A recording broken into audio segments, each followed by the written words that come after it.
I salute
How many people have been arrested for oil theft, crude oil theft that has been going on for decades in our land, that involves billions, if not trillions of dollars?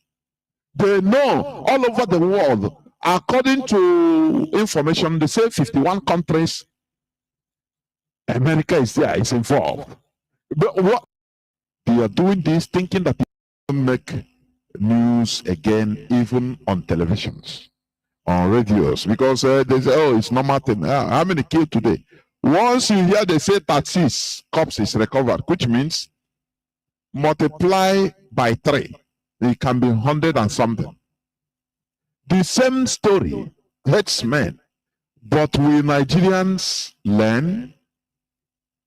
Do they learn? Will they react? The answer is no, because they are dead bodies. That is the truth. They are dead bodies. The body no they react because it's dead. It's stone dead. Cold. That is what Nigerians are. That is why also, are you listening also to what do you call him? The former defense, former Minister of Defense,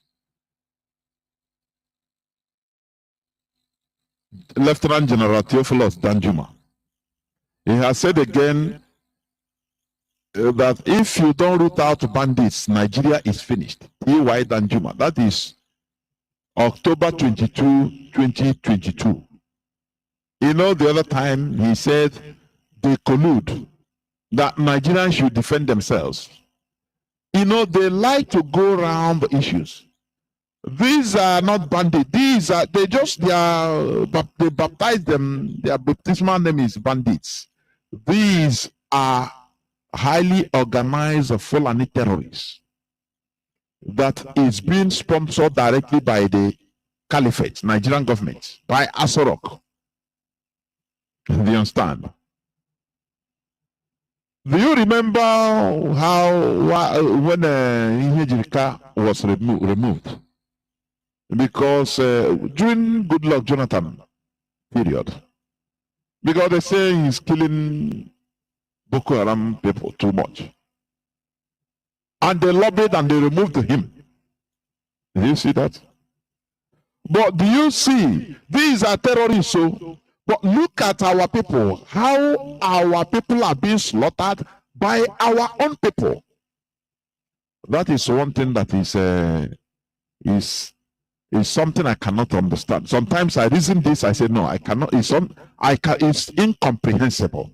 I never see a tribe like this, where one person will just, because of political position, because of power, money, they will contract him to kill his own people, and he's doing it perfectly, more than even how the foreigner can do. Look at Hope. Look at the whole governance in our land. They are doing this, thinking that it is the mood. Now, T.Y. Danjuma reiterated, if we don't root out bandits, Nigeria is finished. Former Minister of Defense, Lieutenant General Theophilus Danjuma, retired, has said the country will be reduced to nothing if bandits terrorizing the country are not rooted out. How do you call these people bandits? How? You know, just like ordinary criminals. How? Instead of calling them by their name, bandits. This name came into existence, I think, 2 years back. And I was hammering it that, look, they have changed tactics. That they are now calling these terrorists, these Fulani terrorists, they are now calling them bandits. And the whole journalists, Nigerian media immediately changed. Because brown envelope exchange hands. It's very horrible. How can you say bandits are taking over a country? These are highly organized, orchestrated terrorists, Fulani terrorists on a mission. He said their mission is to recolonize the people, and alluded to the warning he issued some years back when he said which he said has vindicated him today after being called a liar by the Ministry of Defense. That is General T.Y. Danjuma. Danjuma spoke Saturday in Wukari during the recent action of staff of the office of the 25th Akoka of Wukari, His Royal Highness Manu Ishaku Ada Ale Amata Kitswen. According to him, our country is under siege by armed bandits. How can you say armed bandits?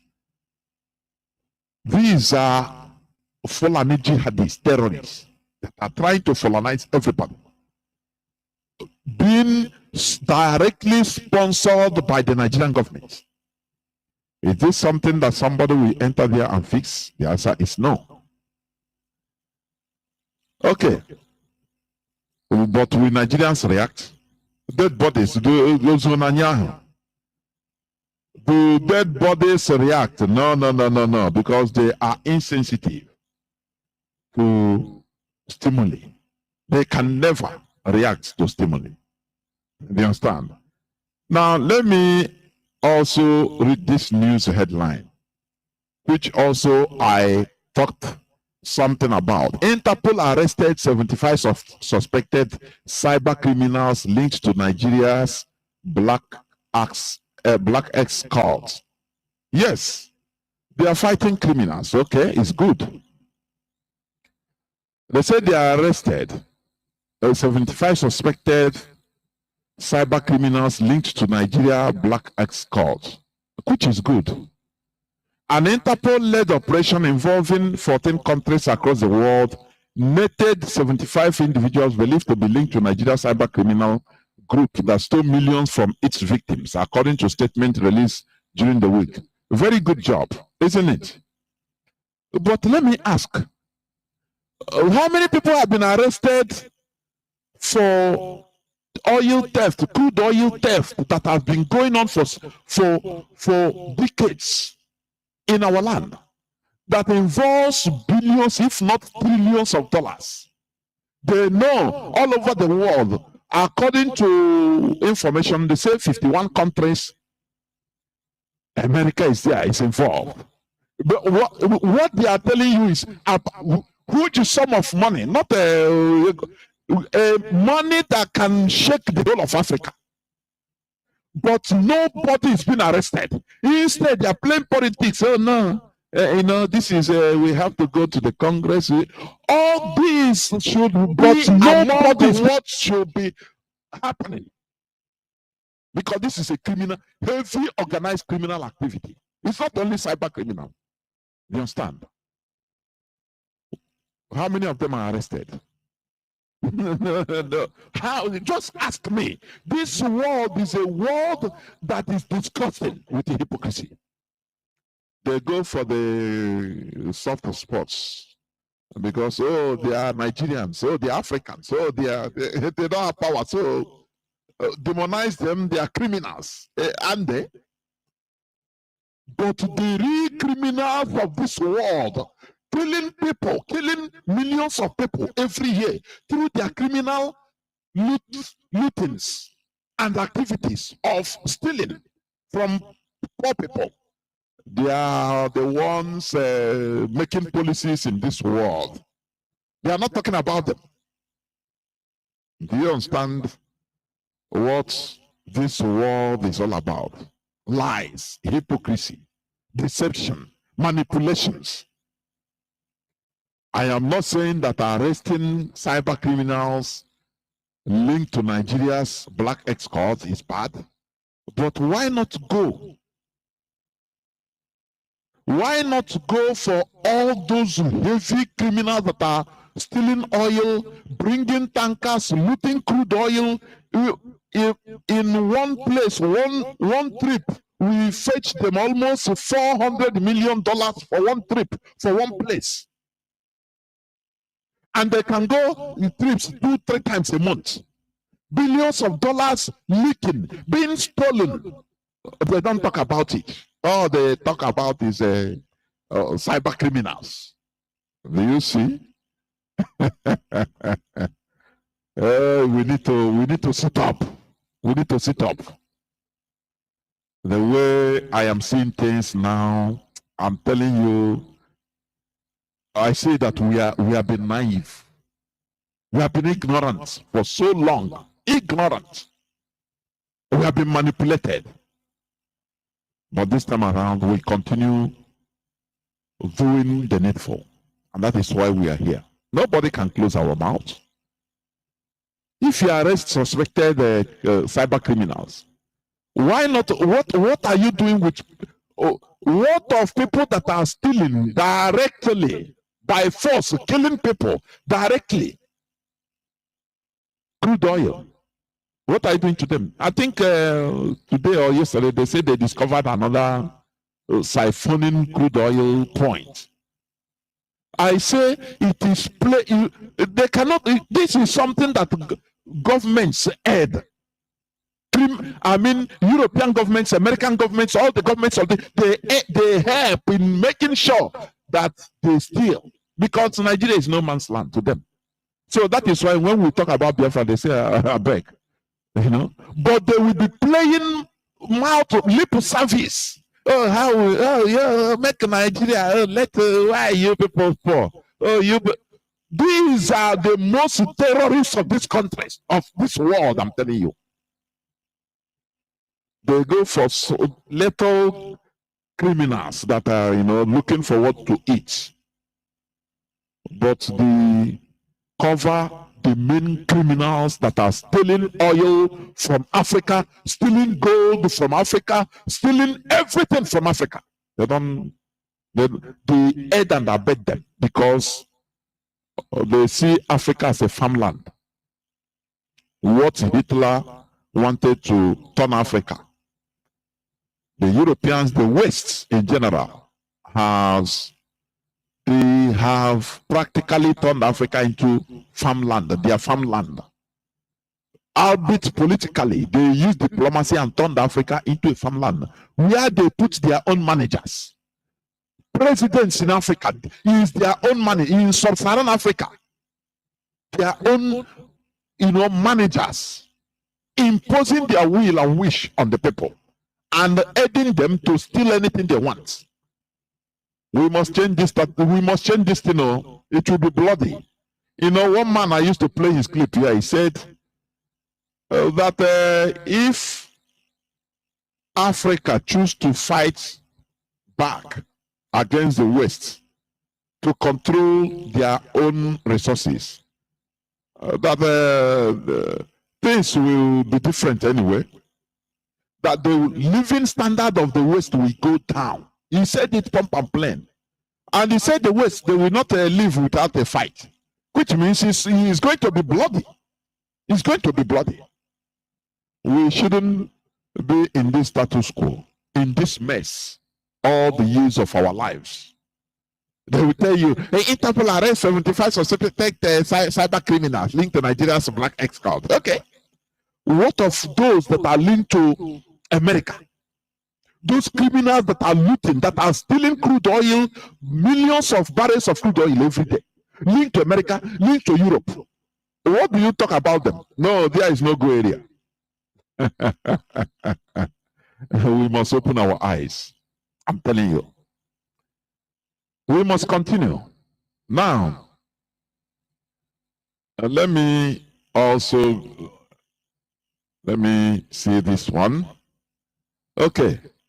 They say CAN, that is Christian Association of Nigeria, talk stuff as top members appear in Tinubu Shetima campaign team. Do you see what is happening? That is why we are disintoxicating people in this hallowed platform, for you to understand what they impose on us as a religion. It's just a deception, I'm telling you. Christian Association of Nigeria, a body that is normally under normal circumstance, that is meant to protect the interests of Christians. Let's just analyze this. Now, where are they going? Who are they supporting? Muslim tickets.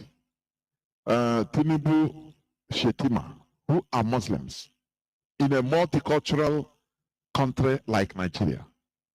Others, they did Muslim, Christian, Muslim, but they themselves, this place, you can, Christian Association of Nigeria is going to support, is there, their full, their names are there, their campaign, the campaign list of APC.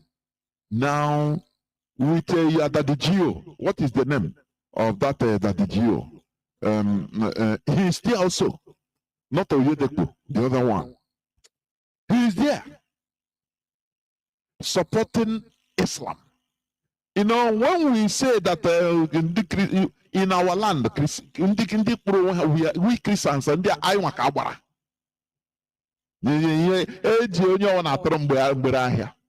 I'm telling you, common sense will, tell you that, look, these people should be supporting based on even their, because that is what they represent, on their religion.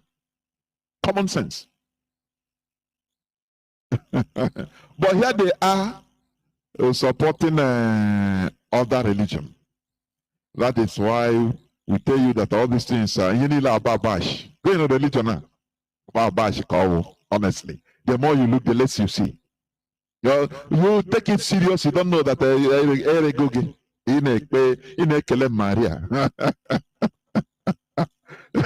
It's very terrible, honestly speaking. It's completely terrible. It's completely terrible. So, what are you going to do about it? When the people that are supposed to be supporting you, presenting Christian issue, now they are there supporting another religion against you. Now, in the mainstream Nigeria politics, now what do you think? What do you think? What do you think? They set up Kanu. Kanu was set up by the caliphate. Do you understand? That is the quality of religion that you are killing yourself for. We must continue. Before I go into the subject matter of today, please, I don't know whether you have anything to add before we continue. Yeah, Mazi, a couple of things. The issue of the can, the religious people, the argument, the question I will ask the Christians, these are the same people that are telling you to go outside and preach to other people that Christianity is the only way to heaven. So if Christianity is the only way to heaven, why are they joining forces with Muslims? That's a good question they should be asking them. Why are they joining forces? They are not preaching to them. They are supporting Muslim. So that's the deception that people should see that. Because if you believe in that what you have is the best, you should protect that thing. They are not talking about it. Christians are being slaughtered every day. Even their fellow clergymen are being slaughtered, kidnapped. You never hear them make any public statement. But they are coming out to support Muslim ticket. What impression are they giving? So that's the question people must ask themselves. What are they doing? That is why we tell them that what we are preaching here, no particular religion has a hold on God. And God did not create any particular religion. They are the concept of man. But when they come to that lower level, they will use it to deceive people, to give them the impression that, oh, your own is the best. But when it comes to reality, we are all one. So people pay attention, open your eyes, smell the coffee. One other thing I want to throw in, and Matt, I don't know whether you saw the news. This guy called Suleiman was attacked by. I will talk. I forgot to talk about, but I just remembered it even before you mentioned it. Go on. Yeah. So he was in an armored car, bulletproof car, and yet he would tell people he will give them oil, give them stickers to protect them. But he himself is driving in an armed car or armored car. Now, look at the number of people, his followers, they were killed. But the only thing he could come out and have a photo, photo op is that all his families are, his immediate families, his wife and children are okay. The lives have been lost. These are the people that were believing in him, following him. But when the robber made the road, he only saved his own head. If nobody was there to give a counter argument, he would have come out to say that when they were shooting, he would have denied that, first of all, he has an bulletproof car. He would have denied it. And he was spin the narrative like, oh, it was because he prayed in tongue, or he just told they commanded them and everything stopped. This is part of the deception. The thank God the people were there. People saw that he had, a bulletproof car. That was what saved him, and not by speaking in tongues and calling in the name of Jesus or spilling whatever. How do I tell you, the blood of Jesus? Pleading the blood of Jesus. It didn't help because these things don't work. We're telling them about reality. These people that have been preaching about speaking in tongues, they speak to God. They can command money to go from banks to into your account. They can do all the fact. They tell God what to do. When they wake up in the morning, they want to call heaven and give God instruction on how to run the day. Okay? When he came down to where the rubber met the road, those things he's telling people to use to safeguard themselves was not what he invoked and did not save him. He applied reality, which was an armored car, a bulletproof car. That was what saved him. So people should, these are part of the lessons we are telling them. Part of the story we are telling them. We're not trying to castigate anybody, but we want people to apply common sense to know that they have been deceived. So Mazi, you already did justice to this thing. Our so-called Ohaneze is really very disheartening. Look at what you're talking about, the what is it called? The terrorists running around. Now, a man who was just speaking. I'm talking about Ohamadike. He was just speaking through the microphone. That is what he had. Microphone. And what he was speaking about and against, one, injustice. Number two, our immediate right, our legitimate right to self-determination. But today he's being dragged all over the world, all over the country. They hunted him down, claiming he's a terrorist. Terrorist with microphone. But people who have a gun, whether you call them armed bandits, armed terrorists, whatever, the member that are armed, even if they're armed civilians, the member that are armed, if it's real justice and equity and people are serious, they should have been arrested for being armed. Who licensed them to carry the arms? Nobody. But now they're armed, terrorizing the whole people, killing people. Even the main media cannot even speak about it. Or Hanese cannot even use this to make an argument. Their son is being denied his legitimate right, even when the court has granted him acquittal. He is not, and they're calling him a terrorist, and this media opened their stupid mouth to talk about it. And nobody from Biafrans can stand up and challenge the status quo. The people who are running around, shooting people, killing people, brandishing their weapons in broad daylight, are just start banding. And then they are entitled to rehabilitation and forgiveness. What a country, so a shameful thing. But let's go into the main, topic we come today, because if we start talking about Nigeria, Nigeria is a failed state. We will continue to fail. America, where I am, who is going to the shore of Nigeria to be taking oil free of charge? Do I blame them? No. Because if you tell people that your things are free, everybody would like to come and have it free. Everybody, you protect what is important to you. So what Nigeria have done, which is through the Fulanis, and let me tap into that quickly, then I'll stop. Fulanis are doing what they're doing because they know that Nigeria does not belong to them.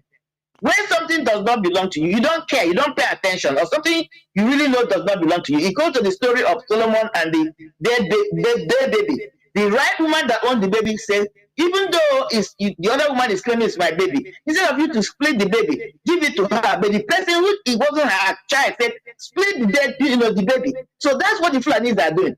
They know they're not indigenous to Nigeria.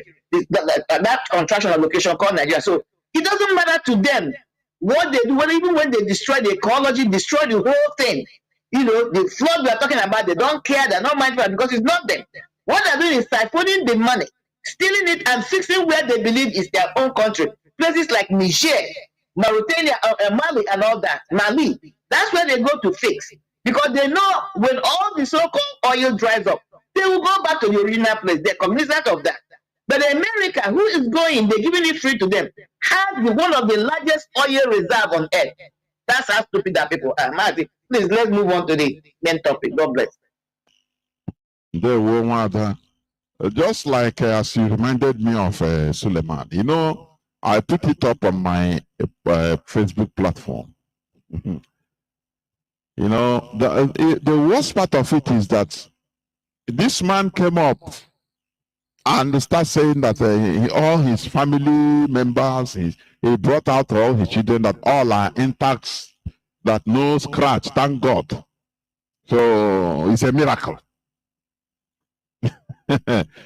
Literally, he is telling the whole people that died because of him that they are stupid. But they are really. Because he is in a bulletproof vehicle, but they are not. Of course. That was why he survived. He's thanking God. Of course. God did not come down and save him. It was because he didn't care. He never cared about those that died. Then he's telling other people to just call on God and everything will be okay. That is the deception. Let me just read a bit about Apostle Suleiman was saved from being assassinated by his bulletproof car. Other people in non-bullet or proof vehicle in his entourage were all killed. But Apostle Suleiman happily came out and gave testimony that he is alive, whereas up to 7 people were massacred. He said that God saved him, which is the same lie they preach to their gullible zombie followers. Bulletproof vehicle absolutely saved him. This is the mentality of an average selfish Nigerian clergy. Instead of using their podiums to preach enlightenment to the people, they preach fake miracles. Instead of using their positions to inform the people that they should rise up and hold their political elites responsible for their woes, they always misinform and lie to them to hold God responsible for their misery. These self-acclaimed men of God are the most impediments to people's mental developments, especially in the zoo called Nigeria. A country can never advance without first of all advancing the mentality of the people. These men of God urge their followers to purchase their miracle oil, sticker, handkerchief, etc. for protection, while they go on bulletproof vehicles and hire armed police and military for protection. What a hypocrisy. These clerics should understand that the bad system affects everybody irrespective of social status. Where there is a breakdown of law and order, everybody, including the clerics, suffer the ugly consequences. This is the case with Nigeria. But will they learn? Will they reduce their greed and join hands together to enlighten the population, to inform them that we are no more in the era of belief, rather in an era of reality and practicability? Ask yourselves, do clerics in the United States of America, Canada, Europe, Singapore, and other developed countries use bulletproof vehicles? Does Pastor Suleiman use bulletproof vehicles whenever he travels to the United States of America? The answer is capital no. The reason is they are developed and refined systems built by the people and not by God. System is superior to prayers. Nigeria is a fair system which no prayer or fasting could fix. We are the people that should help ourselves by going to the fundamentals of the Nigeria problems. That is why Nigeria needs referendum now instead of elections. This is where we stand. You know, they deceive the people. They deceive the people a lot. It is thinking, honestly. How can you say that, God saved you? And you know one thing, I watched the video of how they were packing the corpses of those people killed, those people in Pastor Suleiman's entourage. No ambulance, no hearse, nothing to carry them. They just load them like log of woods. In Nigeria, you know, this is an I saw on social media. It's always happening. They load the people, the way they load the people, dead bodies, even wounded people, they load them on the back of trucks as if they are log of wood, with no respect. Because they don't care about them, they don't care. How can you call yourself a leader? It is a normal thing. When you see all these things, you become ashamed, for goodness sake. They don't care. How can he call these are people that were following him, believed in him, and they were killed? He was not killed. He's giving glory to God that he survived. And these are people that are telling you that they have a beautiful mansion in heaven. Why didn't he come out and let them shoot him and let him go straight to heaven? He couldn't do that. And then the people he has been deceiving were the ones killed. And he couldn't even show an atom of any simple empathy that these people were killed because of him. Because it was because of him they were killed. Nobody knew them. Nobody was going after them. It was him. And here, look at how he's playing the story. And you should don't be surprised, man. Some of these stupid followers, if not all of them, will believe him that it was God that saved him. Exactly. That's why I said, when he saw them, why didn't he come out and then begin to pray and see where he would have been by now? So he didn't do that. And why did he not provide his entourage, all of the entourage with bulletproof? Why didn't he provide them with bulletproof vehicle? People are just, I don't know, man. Honestly, people are stupid. The most stupid zombies. They are dead bodies. Tomorrow, other people will follow him, his entourage, man of God. And you won't be. Those that have died, haven't they died? But your man of God is still alive because of bulletproof. He's alive, and they are dead. He don't even care. He doesn't care. So let us go to the subject matter of today. In our series of No Religion is Superior to Others, that is what we are still talking about. We are still discussing. But today, the sub-caption is upholding our values. Because no religion or culture is superior to others. Upholding our values. Okay. No nation or country develops on a completely borrowed culture and values unless under complete conquest, as in the Americas, Australia, etc. I don't know, people should understand me. No nation or country develops on a completely borrowed culture and values unless under complete conquest, as in the Americas, Australia, etc. When you see borrowed cultures, like in the Americas, you see it is the same Europeans that are on top of the indigenous people. Direct. So that is why they are able to impose their culture and sustain it and develop it. That is what I mean here. But in places like Africa, in Nigeria, no, the Europeans are not there. Now they left us and we are grappling with fighting ourselves, our own values. There will never be any development. You never see any country that develops, you understand, with the foreign or borrowed culture and values. It is impossible. It is impossible. Unless maybe that place is under conquest. Directly under the conquest of those foreigners. That is what I mean. Today, we have been programmed to fight our own traditional values to our own total detriment. It's a program. The British introduction of warrant chiefs, that is chieftaincy in our land, is a major disaster to our value. Let me say this, or digress in this. Eze, in Igbo, it means king. Such words as Igwe and Obi plus others are used as titles of respect and homage to the Eze. Igwe is derived from the word Igwe Kala or Eligwe Kala. The sky or heaven above the sky is higher or bigger than land, implying that Eze is a higher servant of the people, a higher servant. You see, higher servant, not a higher superhuman. No, a higher servant of the people. Obi usually refers to the center building for receiving visitors, within an Igbo leaders or man's homestead. When used as a title of respect for the Eze, Obi implies the one who sits in the throne house or heart of the kingdom.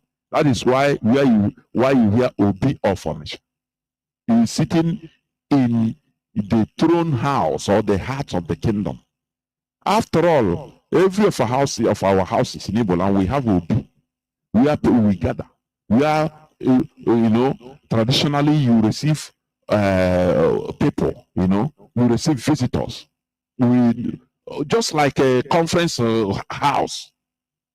Okay, therefore, when we completely demonize our own values, which we should cherish, instead of making reforms where and when necessary, this is the main source of instability in our land or in our lives today. Look at how Britain continued upholding their traditional values in the face of the Roman universal conquest using Christianity. They never abandoned or fought against their traditional values. Rather, they reformed and formed their own version of Christianity, which they inculcated and subjected into their age-long monarchy, and made their monarchy to be the direct overall head of their Anglican church. Do you see how smart they are?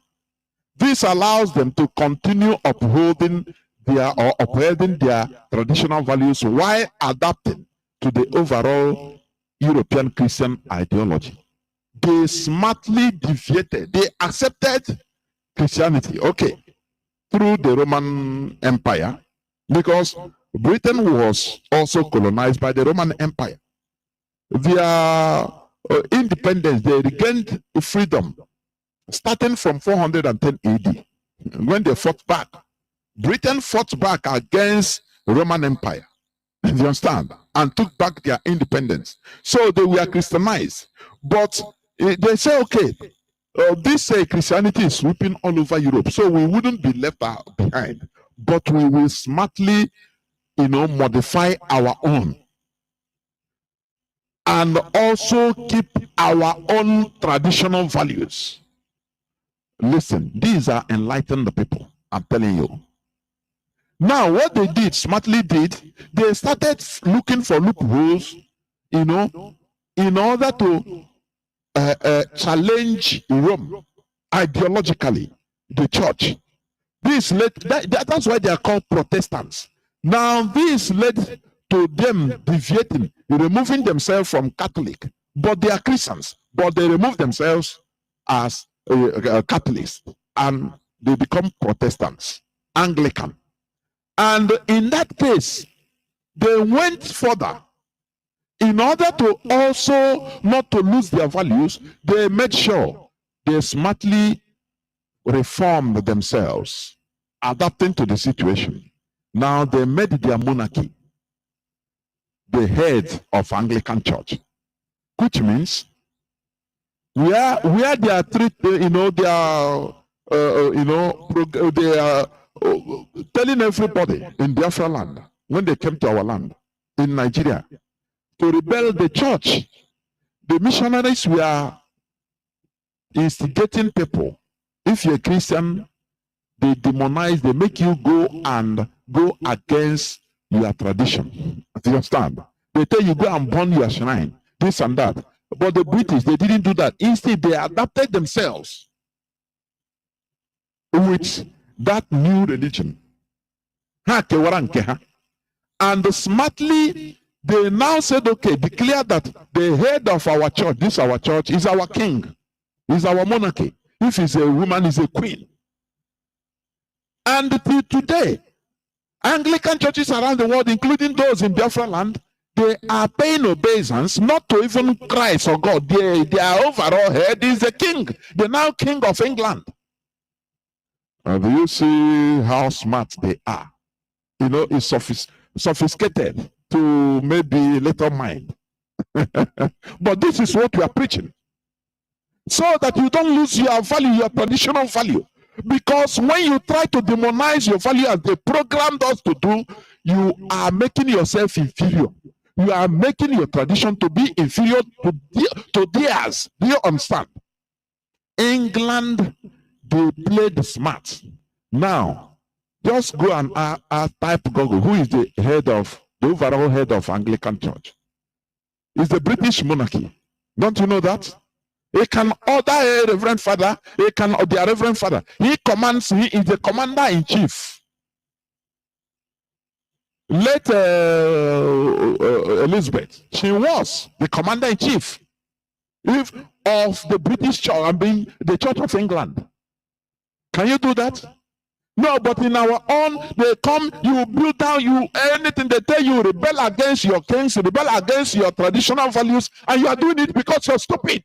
You don't know, you don't understand, you don't know. This is what we are preaching. You understand? Britain, they are wise. In our case, we follow the church to completely demonize and destroy our values to the extent that we today live in a complete dilemma. You know, dilemma, crossroad. No more understanding our roots. We are helping foreigners in complete obliteration of our traditional values. Remember, it is only a bastard that doesn't know who is his father. And the psychological effects haunts him all the years of his life. He lives unstable life, whether he is rich or poor. Do you understand? That is why we encourage our people to go into researches to understand who we are, our values, real values, not what they program us to believe. Because there is no religion that is superior to others. If you make your religion your own inferior, you know, okay, foreigners will take advantage. But today we are reversing all this. We are trying to reverse all this in our heads so that you understand that it is only us that can do our thing, better our thing. I will give you example. I will give you example, please.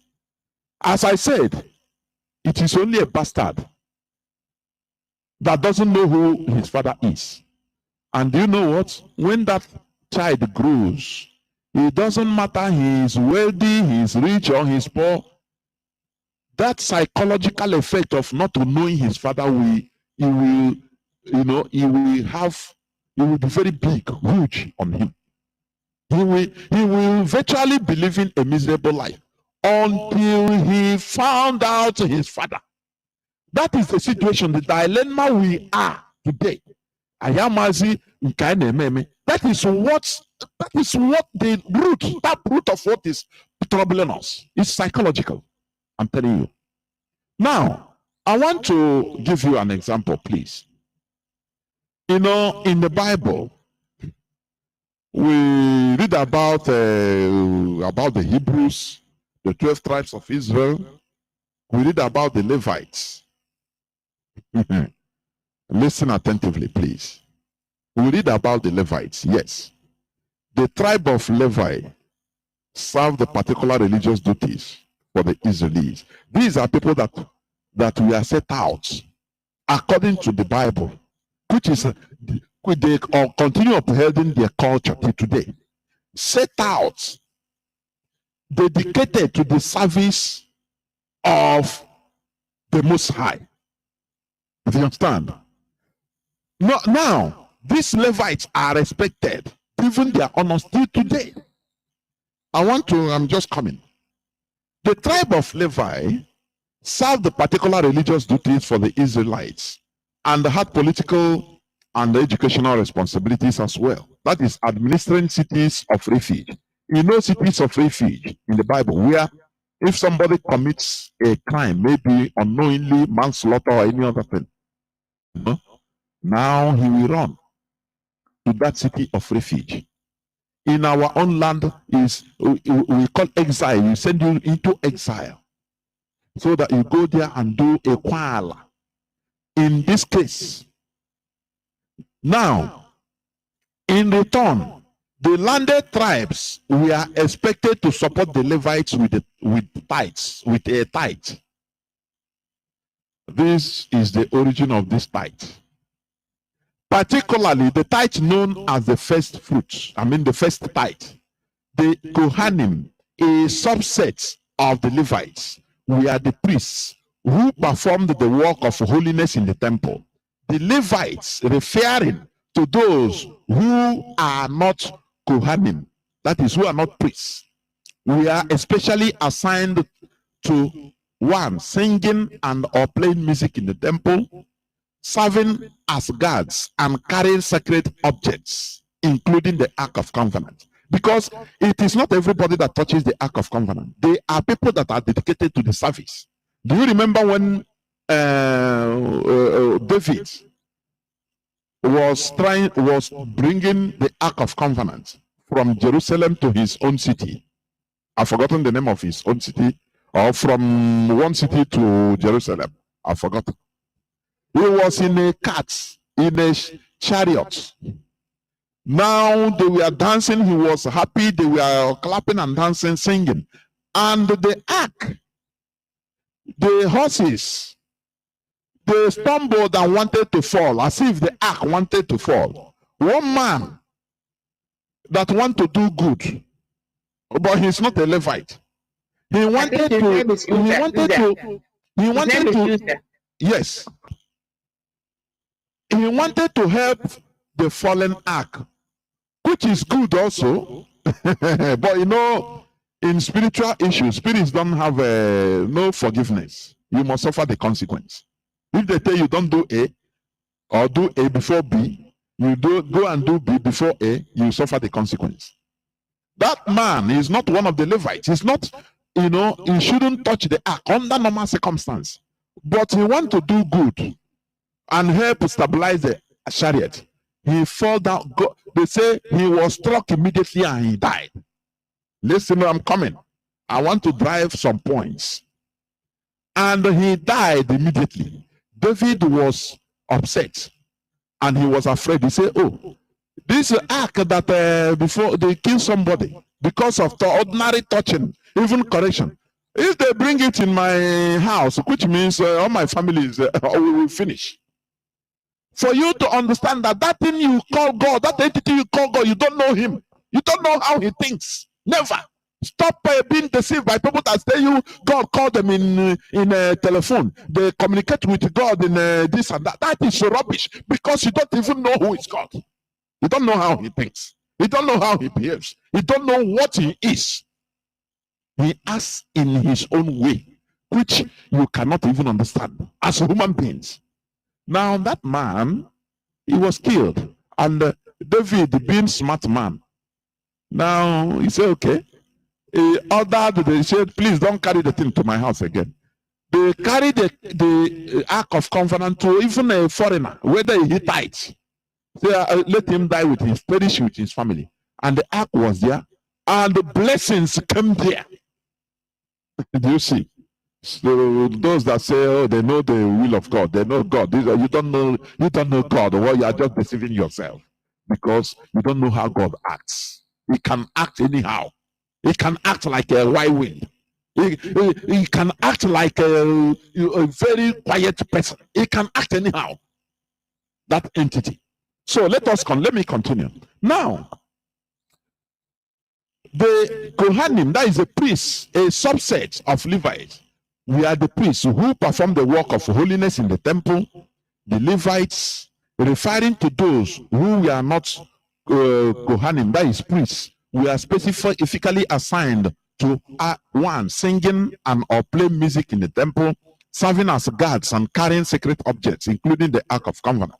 When Joshua led the Israelites into the land of Canaan, the sons of Levi, we are the only Israeli tribe that received the cities, but we are not allowed to be landowners because the Lord of the God of Israel, the God of Israel himself is their inheritance. Okay.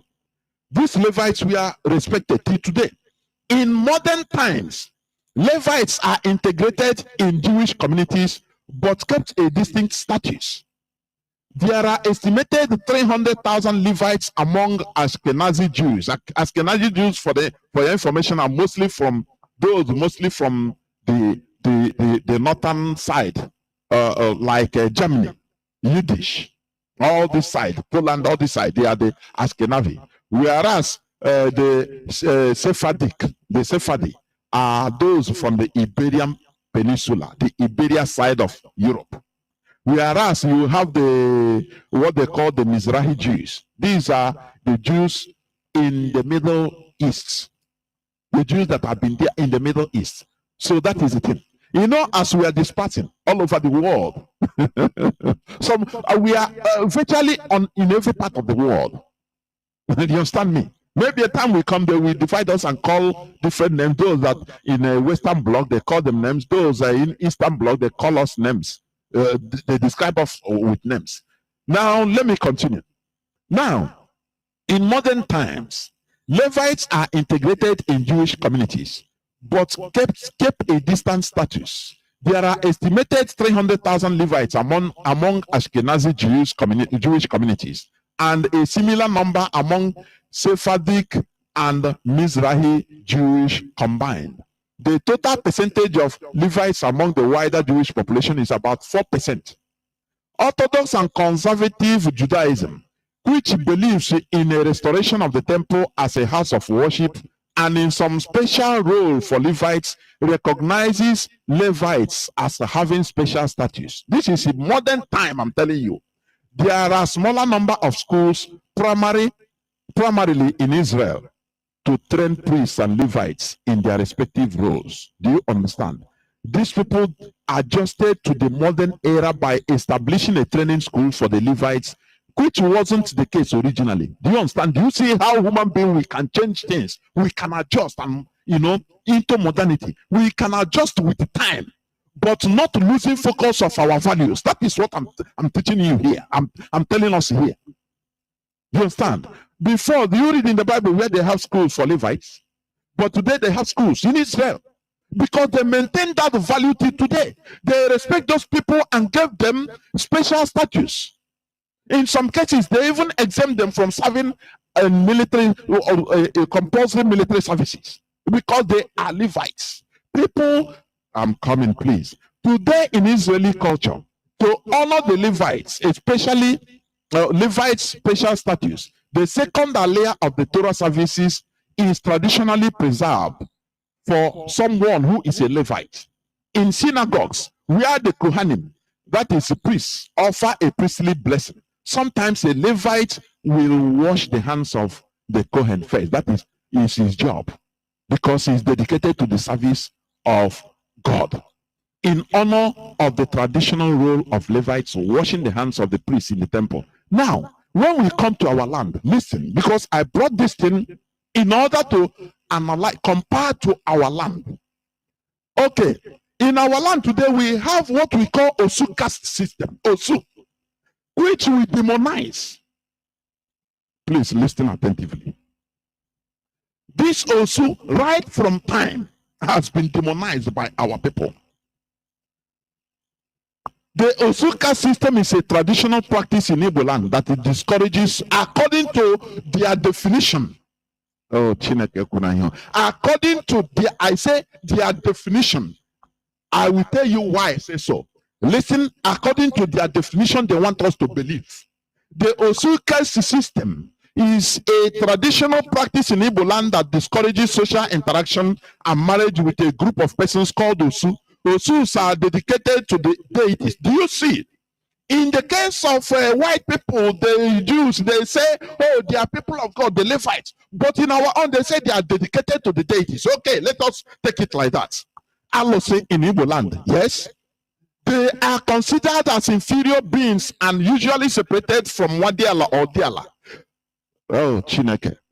Do you see? Let me ask you, because we ask, we should think. Common sense should come into play in some cases.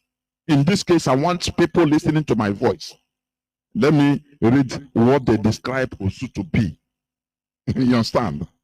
In the Levite system in Israel, it is still happening, it is still there. They respect them, they honor them to the extent the government even recognize them. Sometimes exempt them from, voluntary, compulsory military services. They perform the duties because they are the people dedicated to God, their God. Okay, the God of Israel. Okay, very nice. But in our own, they say also they are people dedicated to deities. In Igbo land. Do you see how when you hear it, it sounds very primitive and negative? Do you see it? Now, they are considered as inferior. Now, my question is this: how can someone dedicated to a deity be regarded as inferior? Because I want people say common sense to intervene here. These people, they say they are dedicated to deity. Now, how can you refer to somebody or a group of people dedicated to deity as inferior? It's a question I want people to answer. Whereas the people turn to the same deity in times of trouble and crisis. If there is problem, you go to deity, to that deity, that Allah say for deity. But the people, excuse me, but the people that are dedicated, that are performing all these things, now you tell them that they are inferior. Don't you see that there is something wrong? There is something that we never know, we never understand. There is something they are not telling us. Okay. How can you refer to pastors, modern day pastors, reverend fathers, sisters, Buddhist monks, Muslim imams and sheikhs of these modern times as inferior? Though people are less religious in this era. It's just like, okay, all those time, okay, let us assume they are dedicated to deity. For what? That is a question you should ask yourself. Now, if really they are okay, they are serving the deity, now they are inferior. The same way you see pastors, do you see how men of God, pastors and bishops are respected today? Imams, clergy, all types of clergy, sheikh. Look at Sheikh Gumi. Oh, he's respected everywhere because he's, according to their own belief, they are dedicated to the service of their God or Allah, anything you call it, to the deity. It's a deity. Do you understand? But in our own case, they made us turn ourselves, turn our history, bend it so that we see it as evil, and we start looking down on them. How can you say people that are dedicated to the service of a deity, they are inferior? This is where I cannot understand. That is where I want us to explore more, please. Since the introduction of modernization in Igbo land, the Osu caste system has been criticized by people who feel it is against human rights to freedom from discrimination. According to some human rights groups who are calling for its abolishment, some of the punishments meted out against the Osu in Igbo land include parents administering poison to their children, disinheritance, ostracism, that is sending exile. Or ostracism, you can be in a village but no person talks to you. Okay. Denial of membership in social clubs, violent disruption of marriage ceremonies, denial of chieftaincy titles. Remember, chieftaincy titles came with the British, with the advent of the British in our land. We didn't have anything like chieftaincy titles. The privation of property and expulsion of wives. Okay, listen. On 20th March 1956, Igbo legislators in the Eastern House of Assembly, Enugu, abrogated the then common practice of referring to people as Osu. But did that stop Osu? Did that stop? The answer is no. Because we never really understand what this Osu. We never really, and the question I want to ask, if this thing is really bad to us, do you think that the British will allow the Eastern Assembly to now abrogate a law to ban it? Do you think that people that colonize us, that want us, that want us dead? Let me tell you, there's something so deep there we don't understand.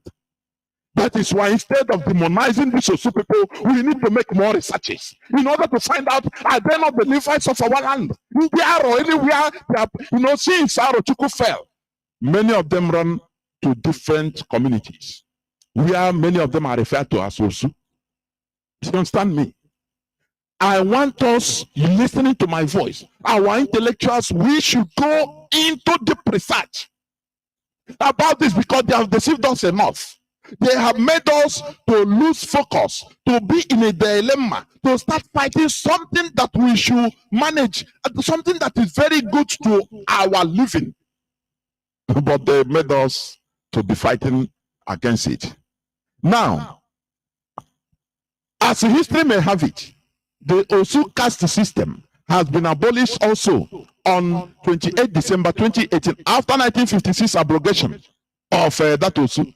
Or to no avail.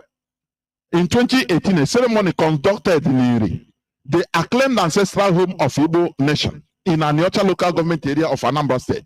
The title of the abolition ceremony was Nigeria, Osu caste system in Igbo land ends today. But did it stop it? The answer is no. Also on 7th April 2021, another abolition ceremony took place in Nsukka. Enugu, as 119 villages in the 9 autonomous communities in Nsukka town, Nsukka local government area of Enugu, gathered to eradicate the Nsukka system in their communities. These are efforts in fertility. Did this stop Osu today? The answer is no. Different views have been made. Listen, different views have been made on this outrageous topic. The Osu caste system is a practice in Igbo land where some people are tagged second-class citizens as against the firstborn, the freeborn, and therefore are denied the certain privileges enjoyed by those who are called freeborn. In this sense, second-class citizens are not allowed to marry a freeborn and are not qualified to take certain traditional titles, which are exclusively reserved for the freeborn. However, listen here, because this is where I want to bring out. However, different opinions or views on the subject matter, have been made by different people, making it impossible for the true evolution of the Nsukka system in Igbo land to be understood. And it indicates that the majority of Igbo people in the present generation do not have evidence that proves when the Nsukka system came into practice in Igbo land. That is where I want to pinpoint. Because all these things they are talking, oh, Osu is this, they are not freeborn, they are this and that, but they still exist. Look at wherever they are. The people you call Osu, they progress more and more, even more than the other people. Don't you ask yourself why? Don't you ask yourself why? It may be that they are the Levites. I'm telling you honestly. Because when Arochukwu fell, Aro Shrine, which the Europeans call long juju, the arrow, they dispersed. The people there, the selected people for the service of our Chukwokike, all of them, they dispersed. Now, Europeans went into work in order to demonize that these people are inferior. They were serving deities. They were dedicated to deities. And that then caught up with us. And we started, I know Zusu. We started making mess. Oh, these people, they are this, and people that should be proud that they are serving, they are at the forefront, they are the bearers of the Ark of Covenant in our land. Now we demonize them. Is it not when things fall apart? Can't we think? Everything is not direct, everything is not black and white. There are other colors. Do you understand? That is what I want to provoke for people to go into research, because even as it is written, they say no person understands, the origin of this Nsukka system. Nobody. All these things are speculations. Oh, those who they are dedicated to Abara, this and that. This might be the Levites of our land. Watch all of them, anywhere you see them, they are progressive more in every community, more than others. So you understand? And you still call them, our mumu should do. You understand? Sometimes we go back. Instead of going as the program was to be. Look at in 1956, during the time of colonization even. Is it not Britain that provoked them to go and start, pursuing shadow? The senators of the eastern senators in Enugu started abrogating those instead of making more studies to understand what is this. It's not normal. There is something that is profound that is there. In Israel today, they respect the Levites because they are the people in charge. They are the people that should touch the things that others cannot touch, holy things. They are proud to be there. But in our own, they program us in order to demonize them. You understand? Mother, please, before I continue, come in, please, Mother. Okay, Mazi. This is an interesting topic. Before I start, I'm going to say this. The way I'm going to qualify this topic we are trading today, or we're about to trade the caste system, we must first, we have several of them. We can have about 4 or 5, depends on the community. Like my community, we have the Usu, of course. We have the Uhu, which is the slave. We have the Lolo, which are people like for some reason, maybe they committed some atrocity in their place, and they send them on exile. They can voluntarily go to another place where they don't know them and settle there, and where nobody knows their story, and then they are called Lolo. That is this strangers of visitors. And once they start staying there, they start having their children. Their children are part of society. And then we have Ume, I think I mentioned about 4 or 5. Yeah. So, but what we're treating, what the ways now we're treating is Usu, which is called outcast. Before I proceed, I would like us to find out the dictionary meaning of that word, caste. Caste. And caste is the verbal meaning of caste is to set things apart, like put something exactly what. Let me put it this way: when it comes to, I said, light or shadow to appear on a surface, you cast a shadow or light on something. Like when we say the moon casts a pale light over the cottage. When you see the reflection of the moon light when it's dark, it will cast a shadow of the person. Or even the sun casts a shadow when the sun is setting. So like in the night when you are walking and there's a full moon, you see your shadow. It's that moon that is casting your shadow, which is a reflection of who you are, because that's what the shadow is. Shadow is our reflection. So, but where I'm coming in to treat this topic is, let us look at it now, the meaning of it when it comes to now. How do we use it?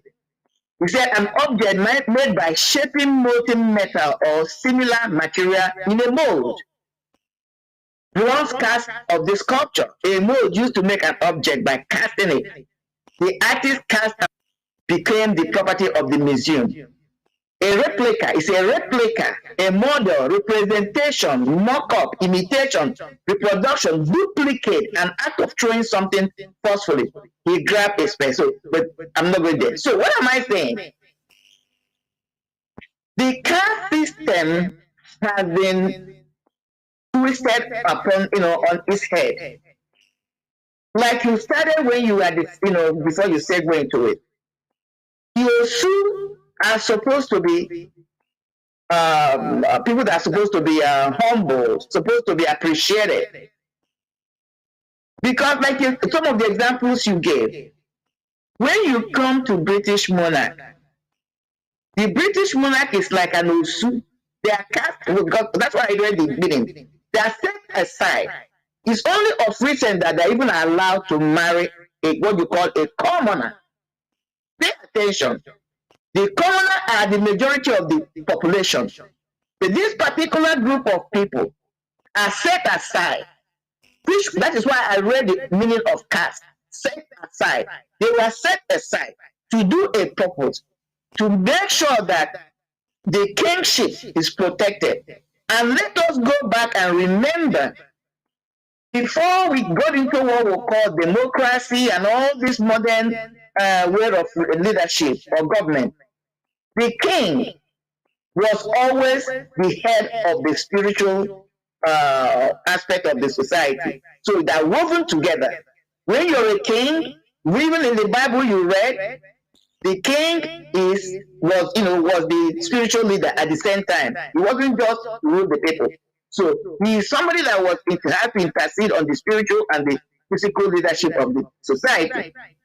So now, what has happened to us is that when they came to us, the colonial masters, instead of using what was supposed to benefit us, they turned it upside down, because all they were interested in was divide and rule.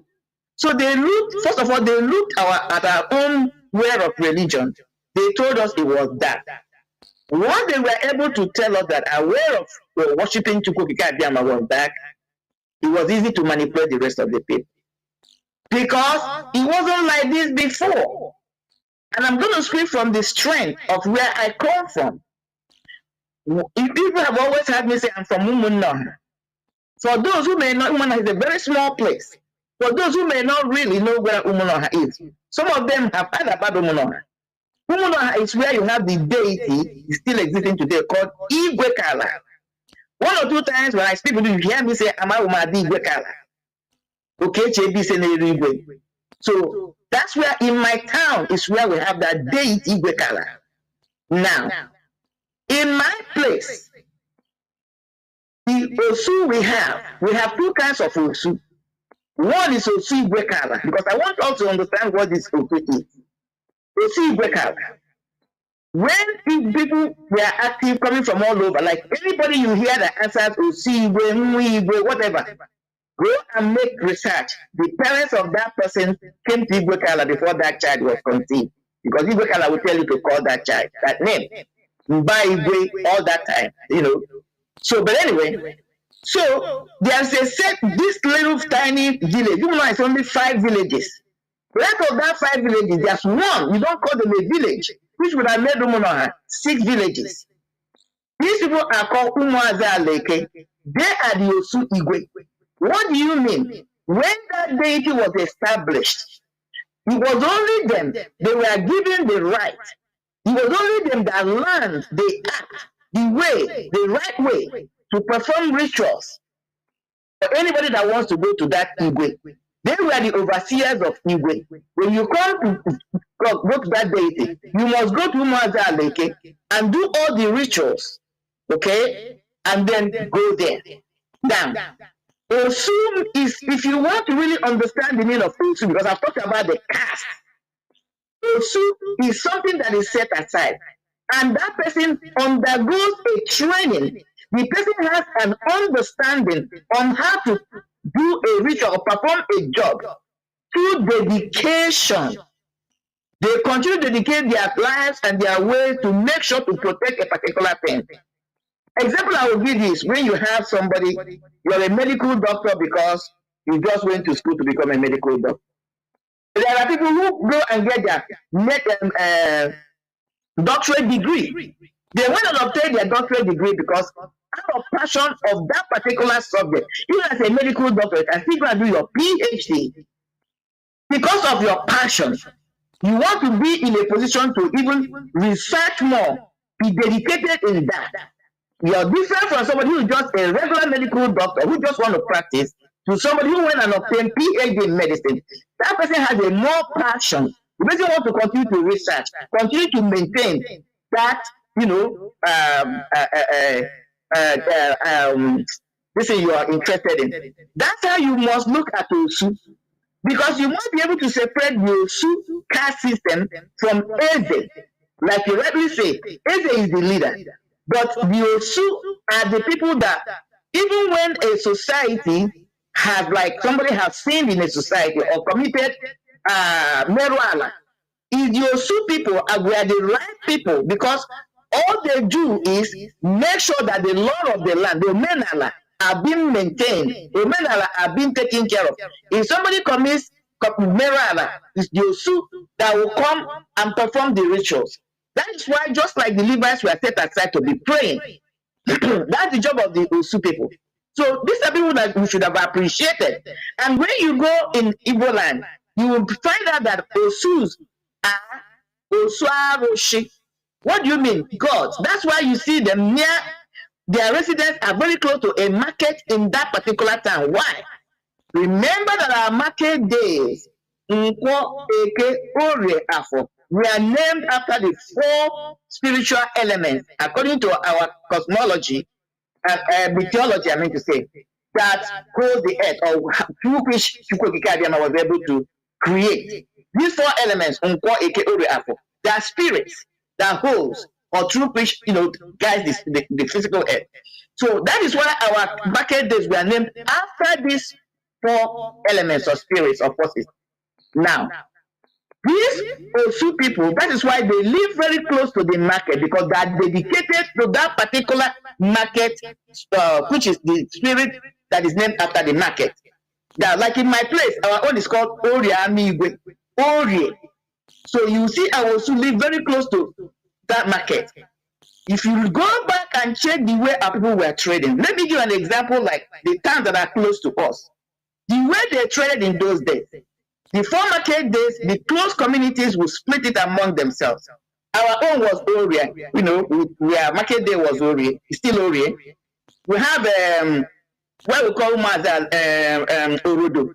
Orodo took Unko Orodo. That's the day we have to do that, because the whole idea was the whole communities around, 4 communities around will be, you know, going from one market to another, you know, appreciating or trading on those 4 market days, but not individually.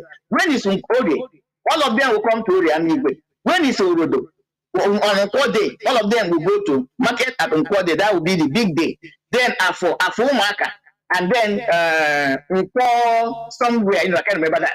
So that's how it was done. So these people were supposed to be the keepers and those who made sure that even when they were going to war, their job will be to stay and make sure that all the rituals are performed before the warriors will go to war. They are the people that prepare the warriors, make sure that we are fortified, stay at home, continue to do rituals. But before I even start, I wanted to say before I continue with my lesson, I want to give a very big kudos to Mazi for the recent graduation of our warriors.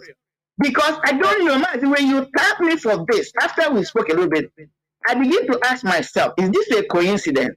I don't know. Because I saw that, I don't know whether it's for the first time, I stand to be corrected. But I believe that in ESN, this is the first time that a section of ESN graduated as the Levites, the prayer warriors. They are in there, I saw it. So you see how things are coming together. So like we are going to this are people for performing rituals and everything, because when you have these people that are supposed to be set apart, there are certain things they just cannot involve themselves in. They're supposed to be taken care of. And you know, we're going to get into that later. So that's how the Osu system came to be. They're supposed to be special people, respected, honored. Again, and then we have another Osu, like I said, the one that goes to the Igwe Kala is different. They're different. But the one that for the community were kept near the market. Now, how did you increase the population of those who were Osu for the whole community?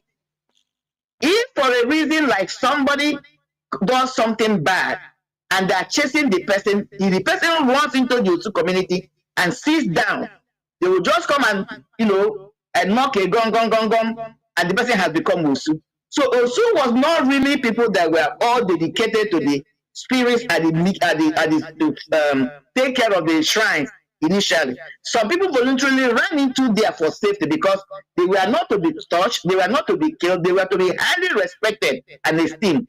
But when they brought religion, that was when they begin to turn everything upside down. And instead of seeing these people as the keepers of the law, that's really what they were, traditional law. Those who make sure everything is maintained, because they will do it to the letter.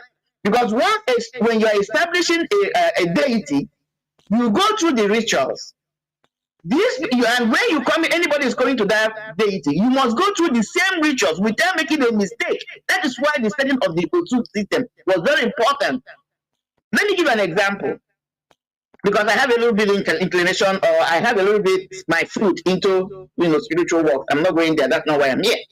Like now, if you have an instruction to take leaf A, put it in a pan before you take leaf B and put it in the same pan to get the action you need. And for some reason you forgot or you didn't know, because you are given 2 leaves. You took the leaf you're supposed to put in the pan second and put it first. You have nullified the effectiveness of that medication you're preparing. And I'm going to give an example from the Bible. The children of Eli, the reason why they died, they were killed, was they remember they are Levites. So they were, what the children were doing at that time, they were supposed to be lighting the right incense. For every particular ritual, there was a particular incense that was supposed to be lit up. Mistakenly, they lit the wrong incense for the wrong ritual. That was just during they died. That's why I gave this example. So the job of the Levite is to make sure they sit down, learn the art, memorize it, transfer it from one generation to another, so that when the rituals are performed, there will be no mistakes. Because let me tell you, why it looks like you have a lot of DBS, so-called DBS or spiritualists in our land today. I'm talking about the traditional healers. Why it looks like some of the things they are doing, they don't come to be effective. They don't know the details, and they don't uphold all the laws, natural laws. When it comes to spiritualism, the laws are very, very, you must adhere to them. You cannot miss one bit. You must cross all your T's, dot all your I's, as the instructions are given to you. You cannot, if you make one mistake, the whole action you're taking becomes nullified. So this is one of the things we must correct. These people are supposed to be glorified, respected, treated. In fact, they are carrying more spiritual glory than us. In the ancient days, we tell the Osu that are dedicating their services to the deities. The people, were in trouble. So this is one of the things the British who colonized us used, disseminate us. It looks like our gods are not hearing our prayer. It's not because they're not hearing our prayer; they don't want to hear our prayer. It may be that because we're not even performing the prayers through the right way, because we don't have the people who know the true knowledge or the right way to call our ancestors, and they will, do what we want them to do. So I'm going to stop here because I know I'm packing a lot. But before I go, I want us to touch about the cosmology of Igbo people, because that will help us. Because when you people want to just talk about the Bible, or when somebody like Mazi and some of us are talking about that people have lived in this world beyond what the Bible is telling you, I would like us to go and check on Google. There is a place called Ugwele in Igbo community, in Uturu, Isukwato local government area. This place, there was an archaeological development or excavation or finding that proved that when they say we are Indigo, it is a true statement of fact. A carbon dated has on those some metals they were found there established that the Igbos have lived in Nigeria, in this location where we are, for more than 250 years. About 500,000 years, I'm talking about 500,000 years, because the archaeology findings dated that those they were hand axes were made in as far back as 250,000 years. That is how we have been there. And then coming to the political side of it, we are keeping quiet for people who just are coming from the Putajelos to come on sit us. That is why Biafra must fight. We must restore our place, because our ancestors will never forgive us if we allow this movement not to come to be. I'm going to yield here for Mazi, because I think I've brought in a lot for now. As we continue to unfold, I have a lot to bring in. Thank you, Mazi. Of course you do. Do not forget that we are talking about no religion is superior to other. And in that, we are discussing about upholding our values.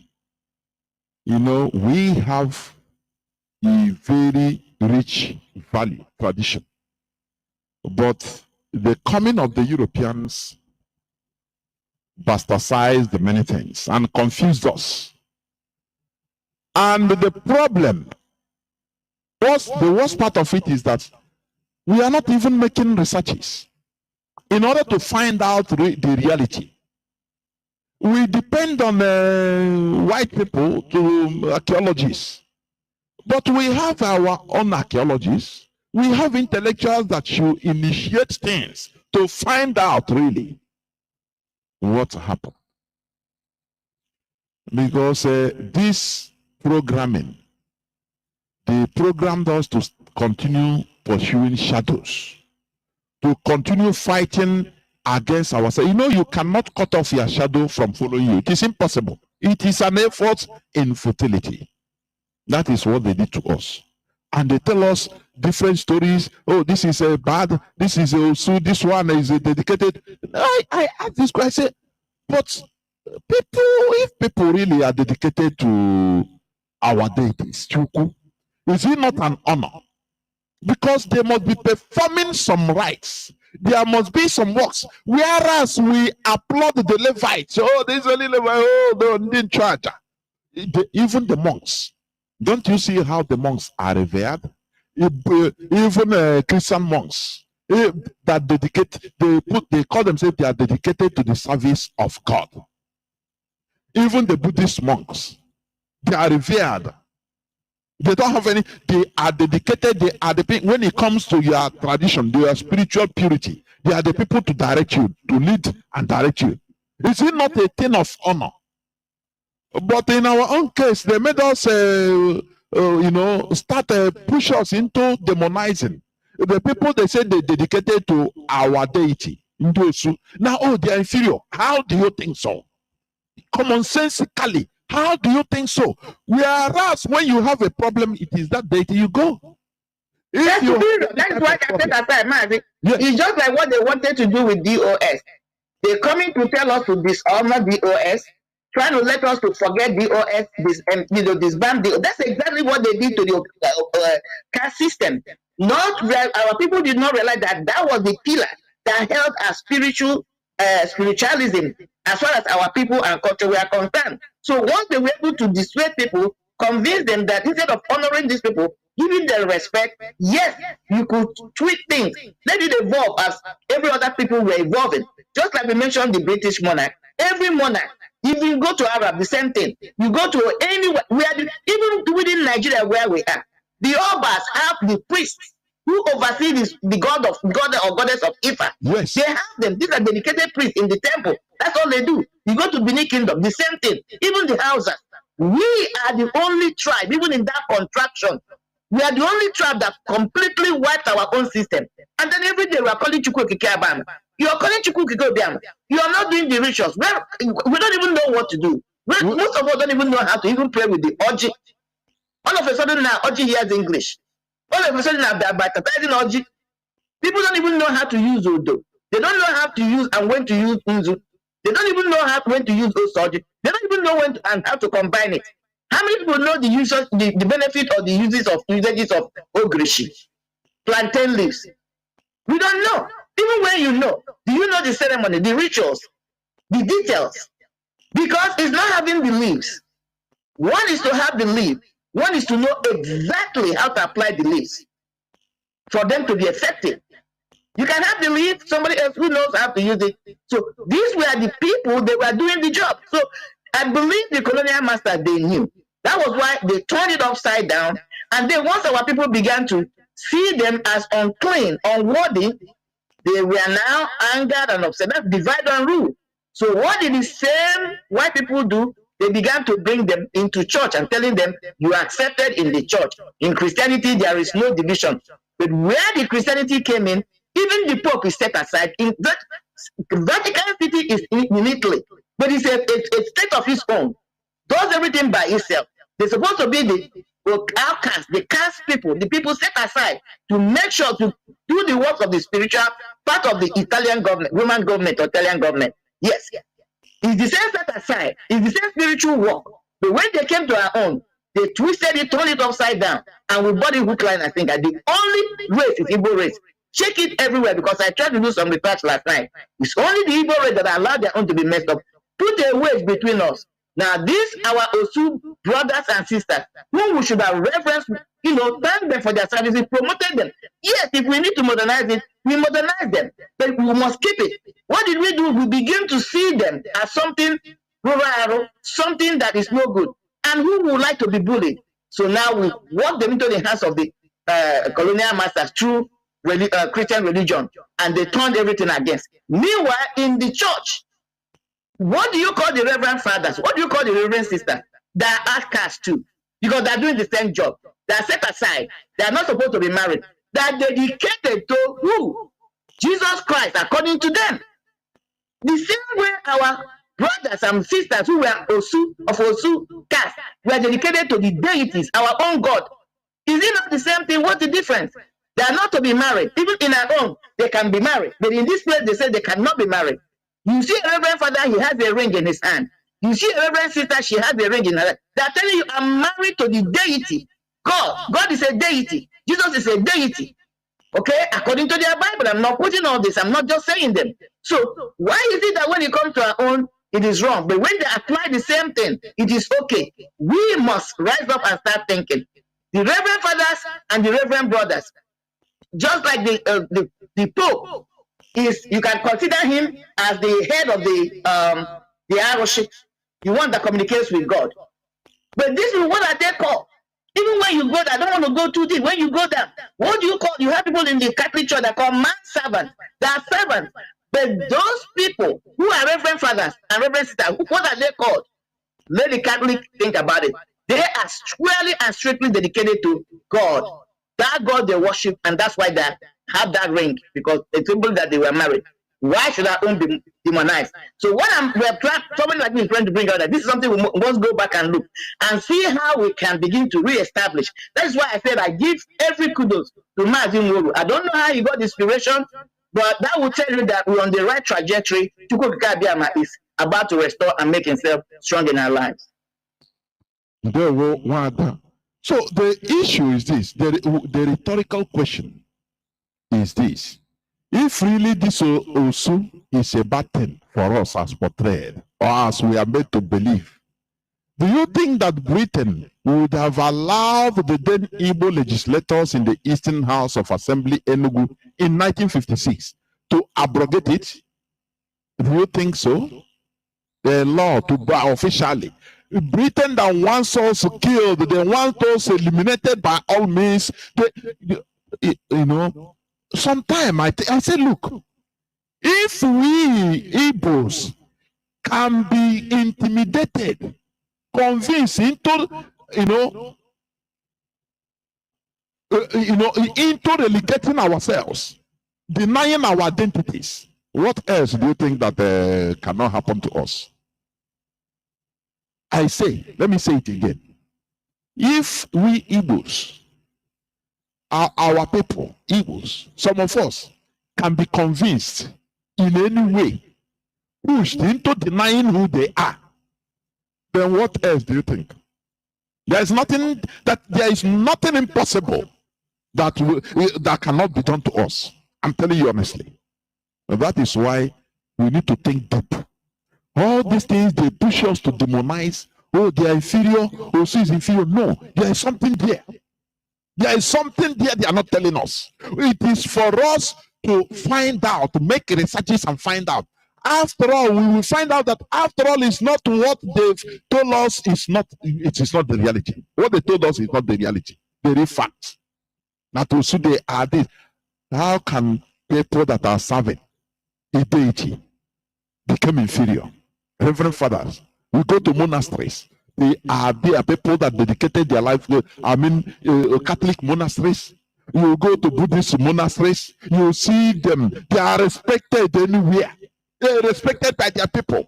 Oh, these are the people of God. Even today, that the GO is kind of an outcast also, because he is the person that is in charge of the altar. That is what these Osus are. We need to make more researches.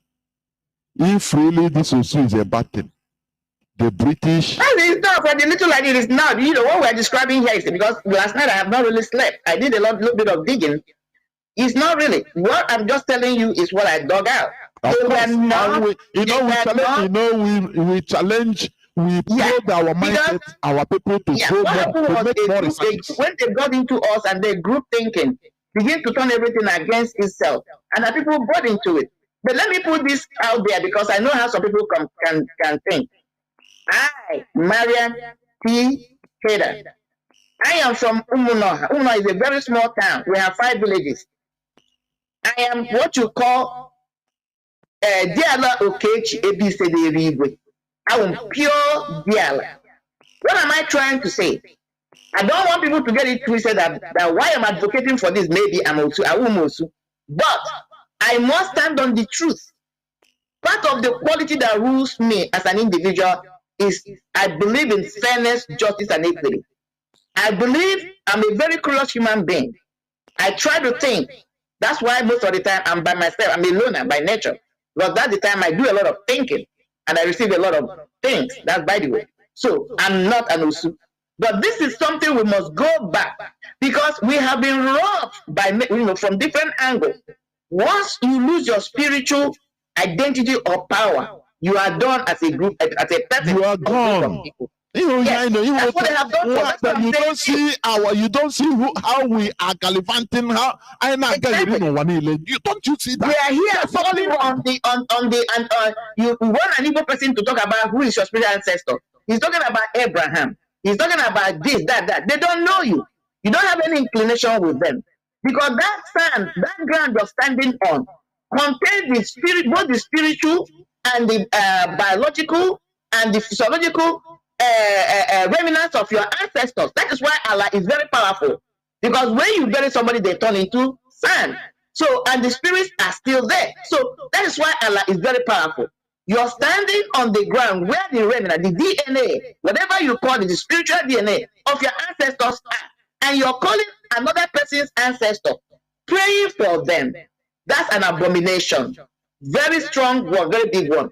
We must begin to find out why is it our God, it's like we are calling them from now to tomorrow. Our ancestors, our chief, what happened? They didn't turn away from us. We left them. This is what we are bringing in. And the custodians, we have kicked them out. We have made them to say that they don't matter. So even if we go to, some of us want to perform some of these rituals, we don't even know the right thing to do. We don't. Let me give us this example quickly. Then Mazi, continue. This is the story my father told me. Like I said, I started at the feet of the elders when I was growing up. My father told me that when my people, we migrated from Arochukwu, that's how we came. Went to a place called Ozuzu. From Ozuzu, we came to the present day where we are. There were people who were settlers already there, Umukochi. But being that a lot of people were warriors, we were able to overtake them. But they brought the deity. This deity, Igwekala, is a replica of Chukwu in Aro. Now, my father told me this story. When my people wanted to establish the Igwekala deity, they consulted an oracle and they were asked to bring one or two things. Okay? They were asked, one of the things they were asked to bring was bring a living thing that has no bone. Okay? A living thing that has no bone or in it. Okay, I'm trying to tell us where you don't have the right person to interpret a message from the oracle, you can make a mistake. In my town today, we don't have any water, no river, no stream. The only thing you have is there's a place we call Iyawoda. That is the first forest you get before you get to Igwe forest. Igwe forest is more than 1,000-year-old. Still virgin. So, but that's the first place they had. You see a little pond.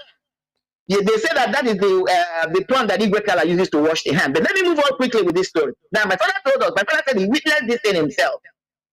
That when the Igwekala, his father told him, when the Igwekala, before they could establish it, they were supposed to perform some rituals, and they consulted Oracle, of course, told them they should bring a living thing that has no bone. Because they didn't have the right person to interpret that message, they went and brought a newly born child. Now, because there was a river there, that's why it's called Iyawoda. There was a river there. But what the deity was really asking was this thing we call Eruru. I don't know how like a maggot, maggot that lives in a wood. When you cut a wood down and it stays there, it has no bone. They didn't understand the meaning of what this deity said. My father said that river left. You can see the way the river left at the middle of the night after they finished performing that ritual. What I'm telling you is a true story. According to my father, he said in the night they were hearing noise like there was an earthquake. When they woke up in the morning, the river was gone and ended up where you call Otora today. You will follow the path. You will see how it left and left that tiny little one. That thing is like, it never dries. And they say that's where Igwekala washes it. And that's a different, I'm not going into details. So why I brought this story is that even when you go to an oracle, to consult oracle, and he gives you a message, if you don't have the right people who are in depth to interpret the message, you will make a mistake. And sometimes it will be very thorough. That is why, according to the story, and my father was a living witness, said that was why we don't have water today. We have to go to other surrounding villages or towns to go and fetch water. So that is why it's important that we must begin to find a way, do serious researches, begin to see how we're going to restore this thing. Again, I'm going to thank Mazi for introducing ESN prayer warriors. I think that is that's where we're heading with this. I don't know how we're going to do it, but it's an important thing we must restore, Mazi. So before I open the lines, let me continue a bit, because this thing is not going to finish today. The British know the reality about us, but they demonized it in our presence and then allowed us to use our hands to fight it. Remember, Britain corrupted Aro Chukwu Shrine because they are afraid of it. Because Aro Chukwu, is the source of the belief. They call it long juju. They believe is the source of power to make warriors. Do you understand? So they detested it. So, and they know that we have powers. So in order to beat us hands down, in order to break our backbone, they put all these viruses of, these people are inferior, they are dedicated to ROC, why, this and that. But they have their missionaries. For them, they are doing the work of God. And they are highly respected. They know if they are talking something about religion and spirituality, they meet them and they direct them. But our own, who do we call? Oh, Chineke. Who do we call? Who do we call? That is why you see us wandering in the face of the earth, like sheep without a shepherd. You see a whole peculiar race, Igbo people. If you see some people, they need something spiritually, they go to Yoruba land. It's an abomination, honestly. It's an abomination. Now, they know what the reality about us, but they demonize it in our presence and then allowed us to fight, to use our hands to fight it. Remember how they destroyed the Aro Shrine by calling it a long juju? This is why we should be very careful in these efforts of abolishing of Osu in Igbo land. We should be highly careful. I say highly careful. Instead, we should make researches and find out their need. And find out the true story, the truth behind this Osu, so that we give them their seat, so that our land will be at peace. Instead of anything, we believe and start acting as the program must to be. Let us be, have our own initiative for once. Let us have our own initiative. Do you understand me? We should be highly careful in this efforts of abolishing of Osu in Igbo land.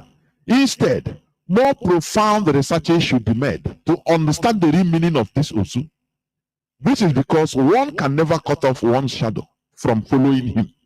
Otherwise, you are simply beating about the bush, fighting our value that we could organize to our advantage is not the solution. Fighting the value, our natural value, fighting it is with abolition. It is not the solution. Instead, we should return it back to its normal place in our lives, where it will be cherished and our land will be happy with us. And appreciate it. But because Mazi, if you think about it, let's take for instance, this era we are in now. If a national prayer is called in Biafra land, okay, I saw the Orthodox Jews, our brothers in Biafra land, doing sacrifices when the pronouncement of our Peter of our Mazi was done. Good, I love that, okay, because they have, they are Levites performing that. Now you come to Pentecostal, you have the pastors, okay. You come to Catholic, you have the Reverend Father. Where this thing hinges is the traditional religion. We don't have anybody or group of people. Rather, what we have are individuals trying to do things on their own. But if this Osu system, because it's also those who have dedicated their okay, let me put it out. When people hear that word Osu, they think that it's a bad thing. But somebody answers Osuji. Let's go to the name of that Osu. What do you mean by Osuji? Remember, we have Ezeji and Osuji. Like the example I tried to give. When somebody is Ezeji, the person is trying, what they're trying to say that the person made the biggest harvest of yam, or the person has a big barn of yam. But when somebody is Osuji, the person have dedicated their life to the production of yam. Even though we have the distinct difference, this one is dedication. This one is, achieving something, actualization, which is the Ezeji. The Osu is dedication. So what I'm trying to bring, and you see, they will answer, they're proud to say Osuji, Osuede, Osunka, Osu. They don't see there's any bad thing. But when you say Oso, even some people answer Osori, Oseke, they don't have a problem. But then the people that are supposed to stay there and dedicate their life, because that's what it means. Osu, somebody who has set themselves apart to study, to dedicate, to be able to replicate the same action. And that was why I read those meaning, to affect something. That's what Osu there is qualifying. Dedication, master it. It's more of masterful, you're mastering the act. That's what that title means. But we demonize it when it comes to the actual place you should be utilized. Today we don't have people who are seriously, I don't even think, what even seriously, who come together as a group, because according to our deity again, our language says, gidi gidi who gweze. Awaka awaka on your mind, ye tu fufo. You know what Igube is? That is a grasshopper. Even though their legs are tiny, there's a metaphor. If you can have a whole lot of them, when they come together, they'll be able to break a pot, a clay pot. Which is, you have strength in numbers. Even in prayers, where you have more people come together to pray, because you're releasing energy, you have a stronger energy. That is why even where in the Bible it says that it is not easy to break two cords, but rather it is easier to break one cord than 2 or 3 cords. So now, our people are traditional healers or traditional religious people are praying individually because they don't have this Otu caste system. We have abolished it. Which if we have it today, these are the people that at the moment, they be the ones that make sure that all the Omenala are being preserved. And even as we're talking about evolution, they'll be going through evolution in the right way by consulting the oracles, our deities, our chief, making sure even this thing we're talking about, we have people talking about Okit and all that. These are the people that will step in, begin to remove all the negative aspect of our traditional religion and channel it where it will be more beautiful and presentable and attractive to people. They begin to remove those things by enacting laws, making sure that if you want to be a traditional healer, you will come to the light. You don't deal with the darkness. Okay, you register them. You make sure that we know what they're doing. Even schools built to exactly. So to learn, to continue to begin to teach people, so that you can carry to the next generation. All these things you have somebody will take or put to somebody. These are people that would have been doing the check and balance and make sure that as a traditional healer, you're trajecting the society to the right path, not going to the dark side, because everything in life has positive and dark and negative side. That would have been the job of the Levite, our Osu. That's the job they would have done. But because now you don't have them in traditional religion, everybody's doing whatever they like. Somebody can decide to be doing just dealing with the dark forces, to be destroying all that. There's nobody to regulate them. There's nobody to, charge them. Nobody to say, nobody to come and, present that case that way. That is why we have to seriously, like you said, look into it and bring it back and let it start moving forward and do what it was established to do in the first place. Yes. Before I open the line, as I said, I will also pinpoint this. Because when we talk about as you have also put clarity on it, dedicated, people that are dedicated to, even the Bible, you see Samuel, that everybody is calling. He's a kind of Usu. He's dedicated to the service of God. Mm-hmm. That's it. When the mother was himself. The mother, he was brought and dedicated to God. The mother Hannah, he prayed and said, "If you give me a child, even one, I will dedicate it forever to you." And she set aside for you. And you look at the quality child she is. revered. Yes. But in our own case, at the original time, the early time, the British, the Europeans made us, turned our head into hating things that is for our own good, fighting with our shadows. And we are seeing the result today. We are in shambles, aren't we? Are we not in shambles? Even if in Nigerian politics, nothing. No unit that can represent us normal in our life. Why can't we? What did we do? We went and cobbled some people who have no spiritual inclination and called them Ohaneze. That's why this thing is up, because they have no spiritual qualities. They were not called, they were not set aside. They are just politicians. And we replaced the main thing with this Ohaneze. Ohaneze are not spiritually, they cannot do much for us. They're not even spiritually inspired. That is why they are weak. That is why they are weak. They don't even know what to do.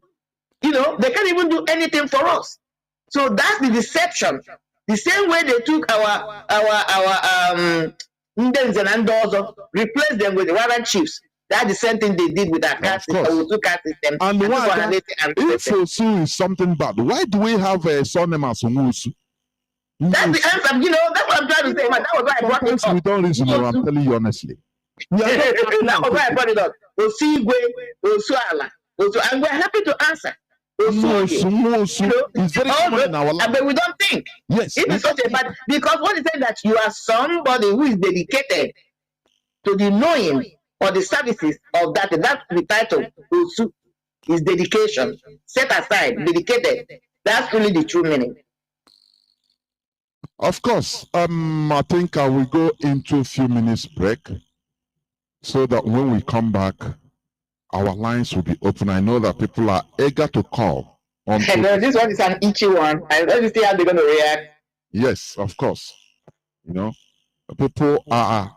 I know people are eager to call. I know that. So we go into a few minutes break so that when we come back, I will open the lines so that people will start calling in. Please don't go away.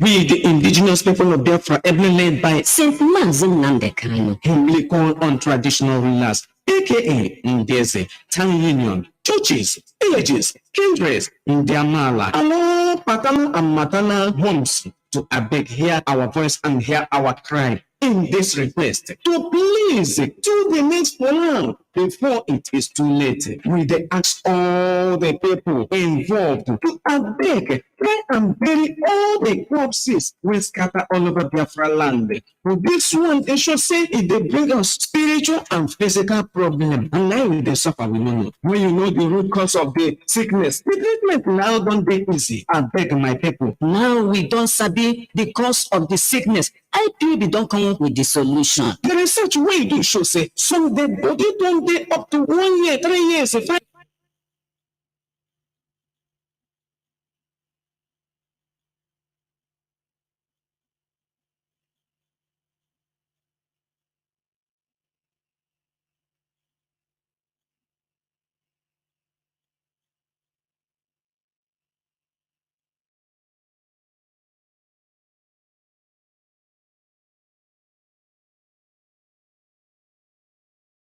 I repeat, +61 405 142 547. I have a caller, Mazi Ekeroneke. Can you hear me? Mazi? Yeah, my beloved brother and comrade, good evening from Poland here, my beloved brother. We watch you well. We love you, Mazi. You are doing wonderfully well. And our sister, Marien Haider, Ada Umnoha. You are wonderful. Mazi, this is our sister. But today I respected her. I know she did wonderfully, but in Keta, Mazi Nketa, bro. And our leader, remains Mazi Nnamdi. Go Kanu. The all memories of Shugu and all his movements in the needful fanaticals, men and women of valor all over the world. They win. Mazi, what she said this night, I never knew that. Even I went to the so we are born over the tradition. what he had just said this morning, this night, Mazi. Okay, let me start by the name. I am Osiu by name, and we have also, like you rightly said, we have Osuwoke, we have Osuji, we have Osala, we have Osibu, too many names. And there is particular thing she said. I am from Omaka, ancient kingdom. Omaka is made up of 10 good villages. The one that is neighboring this our sister is Ami Omaka. After Ami Pasara, a clan there, you get to the place. And she talked something about the market.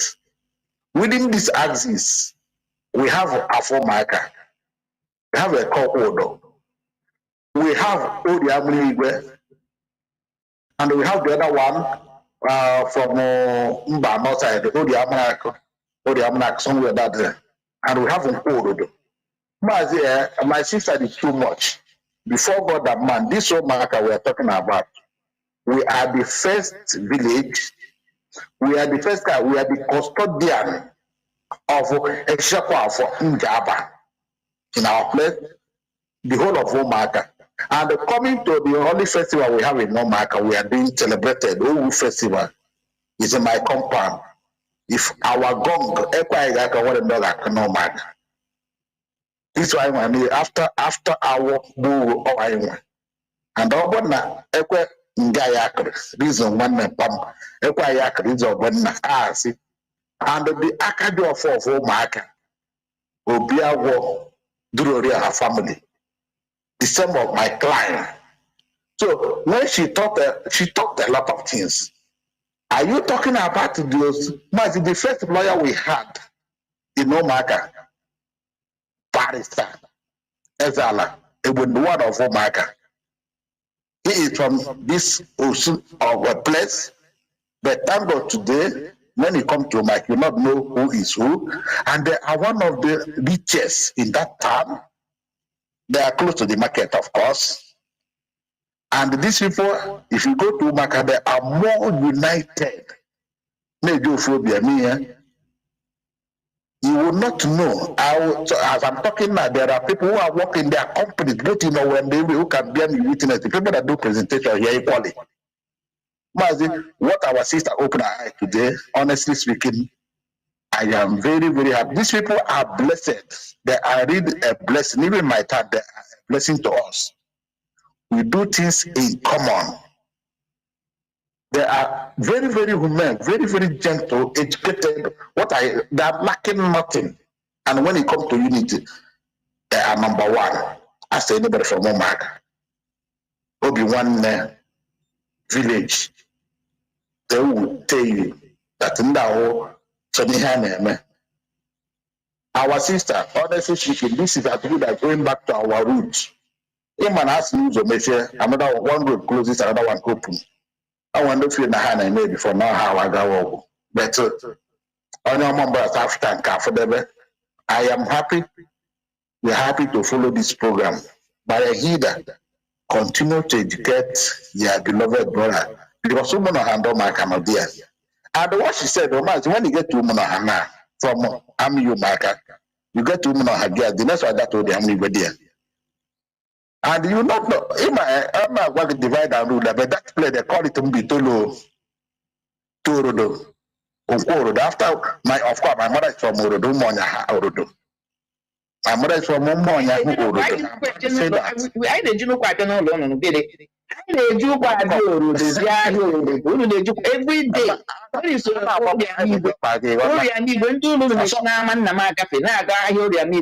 close? Of course, because I afford them with my own ideas. So, whereby I be my Tagona, or they got back and I got it. And they might have a bomb with Allah. I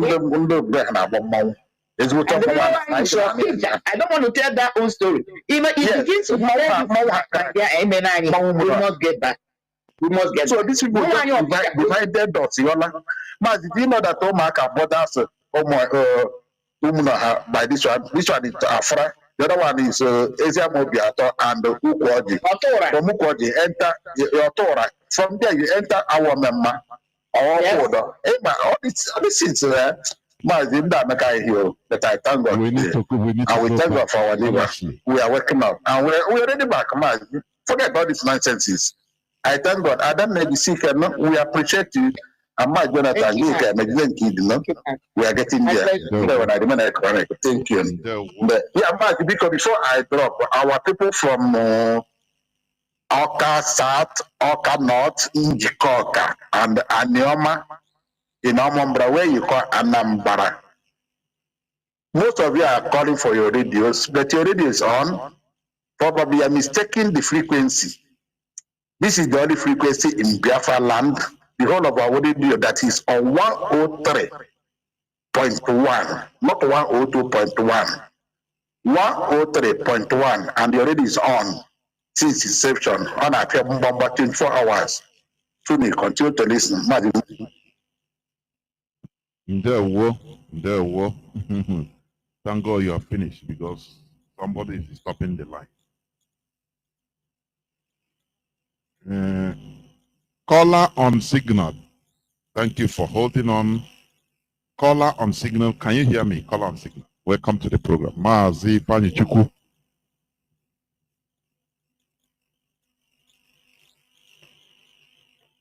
Caller on signal. Are you there? Yeah. Now I'm hearing you. Go on, please. My call to you, to our sister Miriam, with you in the studio, and good evening to Biafrans and lovers of freedom. My name is Ifan Chumada Abichi, and I'm coming from the Kingdom of the Netherlands. You see, this is about knowing and keeping our values, and that is what my psyche, my core is about. And I thank Biafra, who brought Nnamdi Kanu, who set up this radio so that we will maintain, exchange views and get enlightened through the radio. I start with saying eternal shame to hypocrites who are robbing Biafrans from ages till today, and they're teaching us nonsense according to Fela, that those who are chasing kids with telephone and the computer, who are robbing them £1 and £10, but they are robbing us in billions. Billions. God have mercy. When I finished reading this, my brother, I said, is this how this world is? Is this how this world is? No wonder they don't listen to us in our demonstration. You know what? They made us turn us to be condemned, taking ourselves. They are the criminals. Oh, these people. Oh, now they turn us to believe that they are corrupt. They are the highest criminals, not knowing that those they are the devils themselves. To fear what? They are corrupt. The zoo is corrupt. Who is the father of this corruption we are talking about? Anyway, but what I'm saying to close that chapter, this call is that the God of creation,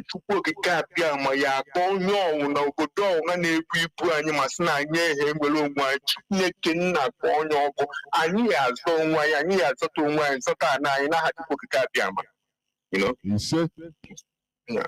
So let me go to this very, very. I hear you. So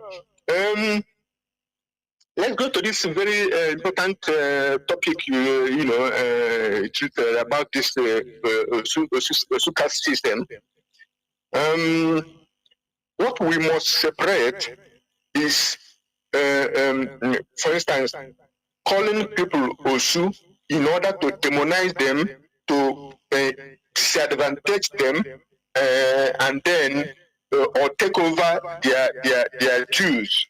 So, in that sense, I am of the opinion that we must not tag anybody Osu, because it has negative connotation in Igbo land.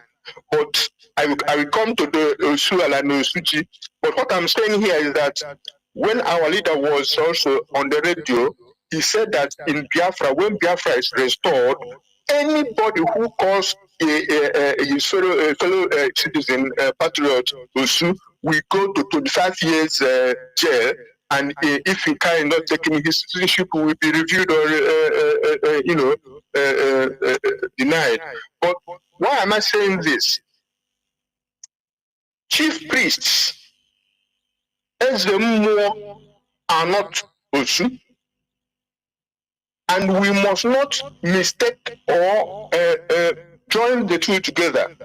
If we can trace the descendants of the priest of Arochukwu when it was in place, we can still, employ them, or how far they are involved in spirituality in our land.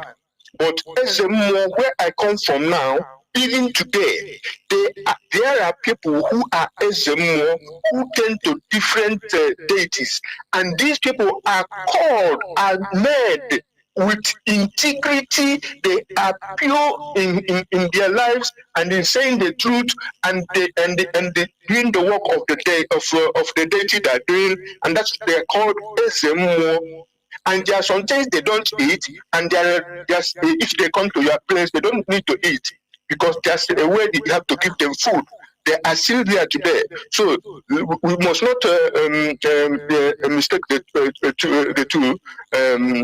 Yes, just dedicated to a deity, and how do they dedicate to a deity? For instance, if a man is being oppressed by powerful people in the village, and they want to take their land, they are being oppressed and suppressed and persecuted, they can voluntarily run to a deity and say, from today onwards, I belong to you.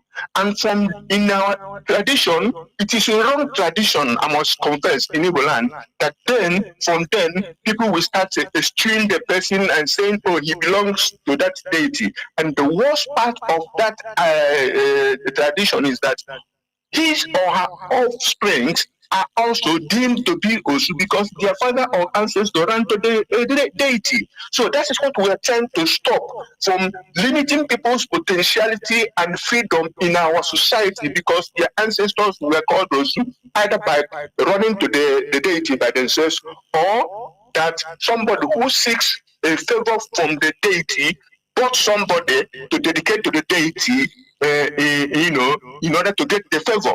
Or another way the people get dedicated to the deities are that the deity demands, the olden days say they demand the human sacrifice. When they get the human, they don't kill them, they buy it and they dedicate him or her to the deity. And therefore they bear the stigma of being Osu, So what we are saying here is that Mazi, let me come in what you're saying. Yes, sir. There's you have a point in what you're saying, but what we are trying to advocate is more profound insight and research about this Osu, because it might not be what even we thought. It might not be, and like what you are saying. If somebody, I give example, we praise those that did that way in the Bible, like Samuel. Samuel is dedicated. His mother dedicated him to the gods. That is not. And he was revered. Even he still revered. And he was set aside. He was set aside. Now, my question is this. If all these things is what is bad, why do people answer Wosu? I'll come to that. Why do people answer Usuala? Why Osu name, and it's not something that so we need to make more research. There is no conclusion yet. Like even what I know.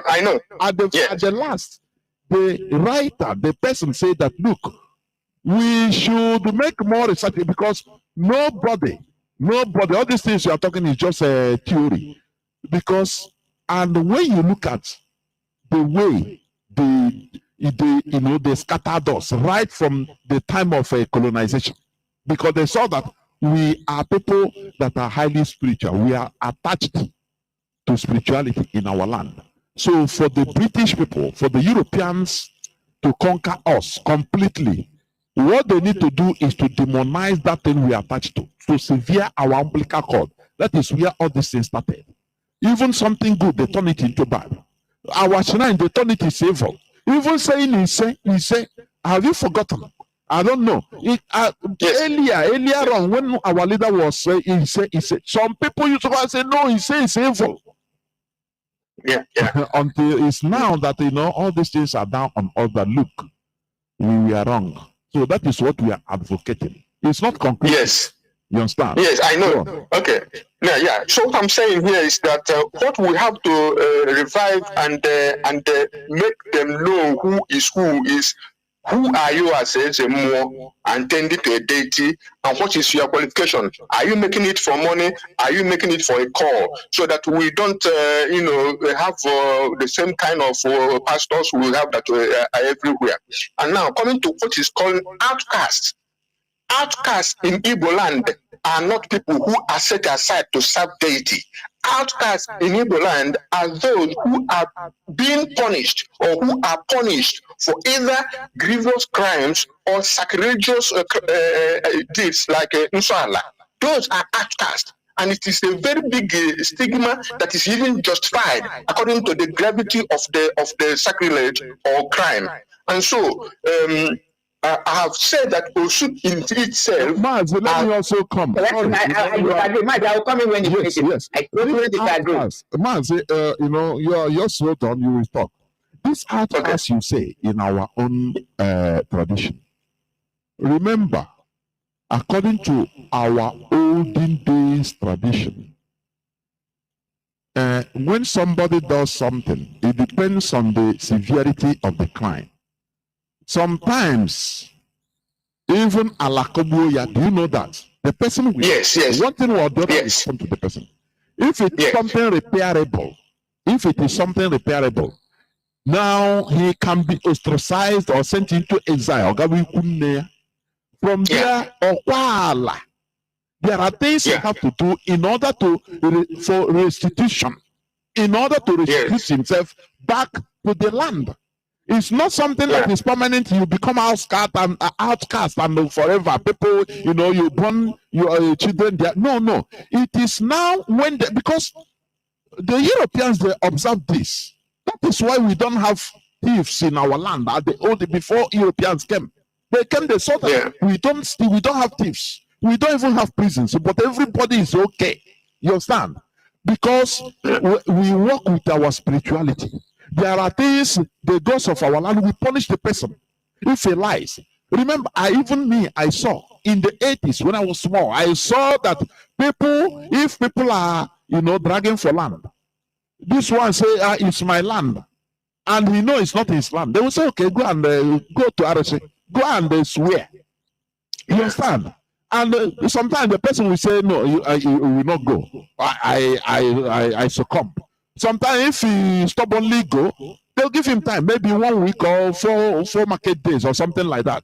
You see, before you know, that place, So there are things that we're supposed to also think. Because for me, I don't think that there are many outcasts. There are real outcasts in Igbo land. Because either they made the restitution and come back, or, something happened to them. They die. You understand? Now life continues. But when the Europeans came, they compromised everything. The church now come put hand.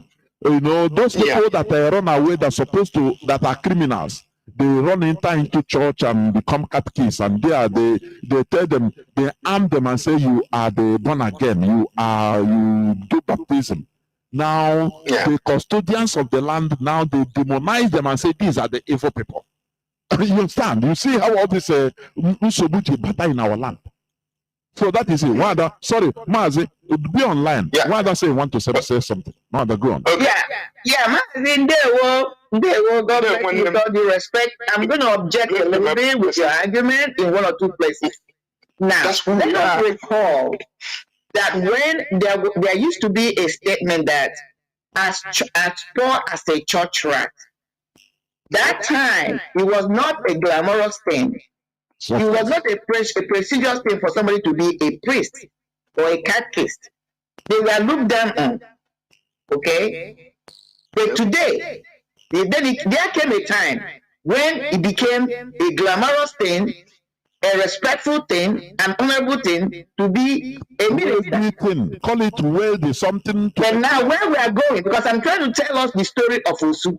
Now where we are going, now because of what some of them have been doing, that is coming to the limelight, thank God for social media. Now it's becoming a dishonor to be a minister. Now let's follow the sequence. When if you go back, like that was what I first established, that Igbo as a tribe is more than 500,000 years. Go and check this. That is archaeological dating is what is proving this. Yes. We have lived in that location for at least 500,000 years. Because there were some handmade axes that were found at this place I call, what's the name? What's the name of this place again? At Ugwele. Okay, it's in Uturu.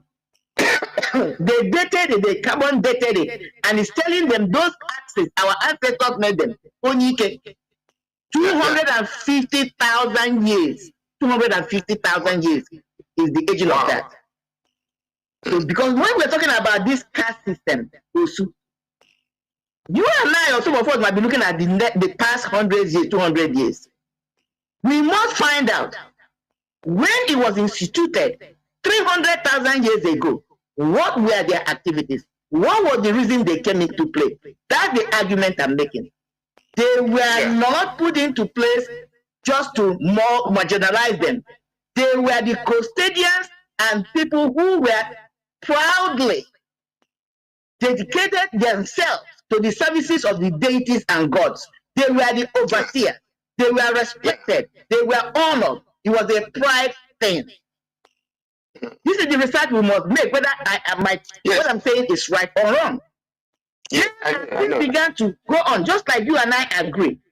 Some people will commit crime, and when they are chased, because that was the setting, because these people were set aside so that they will not be polluted. That was why they set them aside.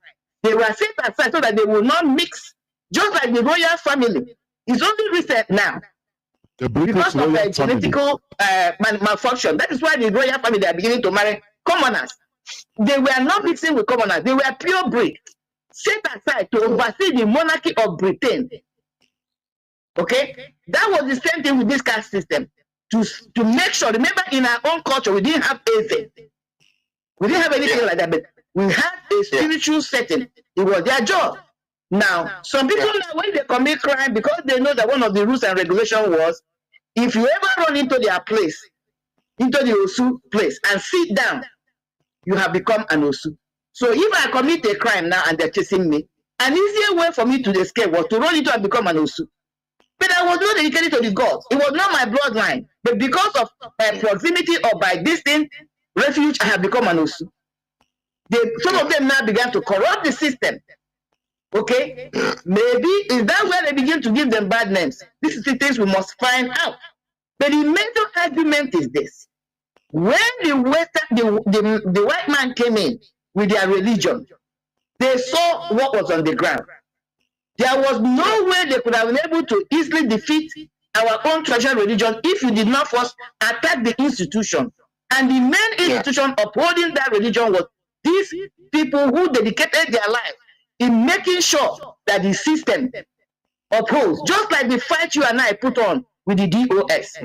When they came in to attack DOS, the HOD, they couldn't decapitate them. What did they do? They started attacking the perimeter, the periphery, the tentacles. If you allow them, maybe the finance and this, there's many ways to kill a rat. Look at what is happening. Finance begins to fight the HOD. HOD begins to fight. It's a matter of you cave in. That was what they did. They begin to tell some of our people, criminals, who have now been converted as Christians, telling them that these people you're calling outcasts, you have no right calling them outcasts. You're marginalizing them. Then they will go to those and say they're calling you outcast because they're looking down on you. It was a matter of time. We began to fight each other. Causing confusion in our land. Yes, among them. Yes, you want to talk to your neighbor, you want to talk to your neighbor and say, oh, so just like that, you will never hear me call another woman a prostitute. You will never hear me, even in my private life. And I challenge any woman.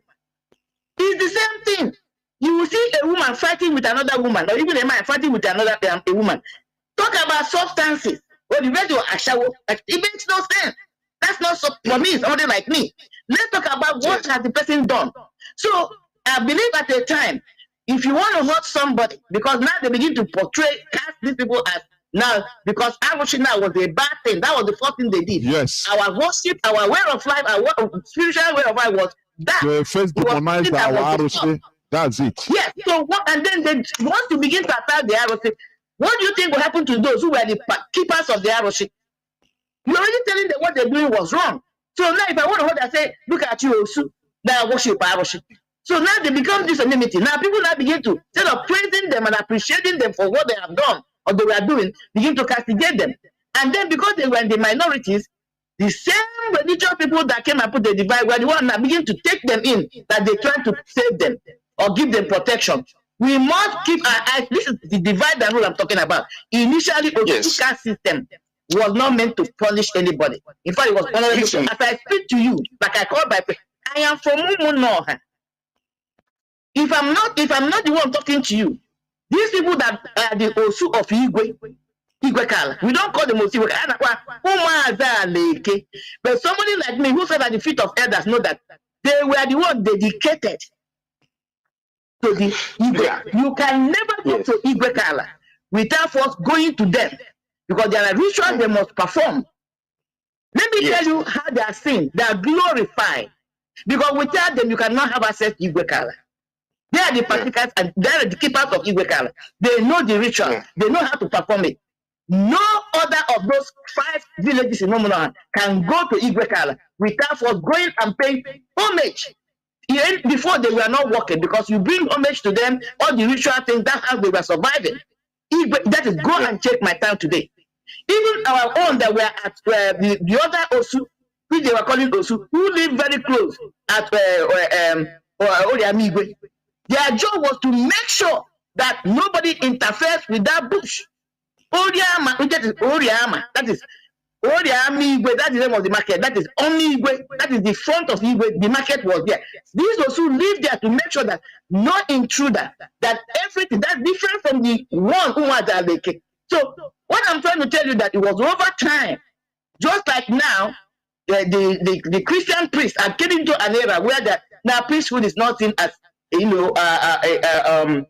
moral thing because of what they have done. And who created it? It doesn't mean that every priest is bad or immoral. There's some immoral pastors who are doing something and spoiling that thing, giving it a bad name. You hear a reverend father now having relationship. You hear a reverend father having children everywhere. Not even every reverend father, no. But they are bringing the institution down. I believe that's what happened. So, yes. I want to say something here.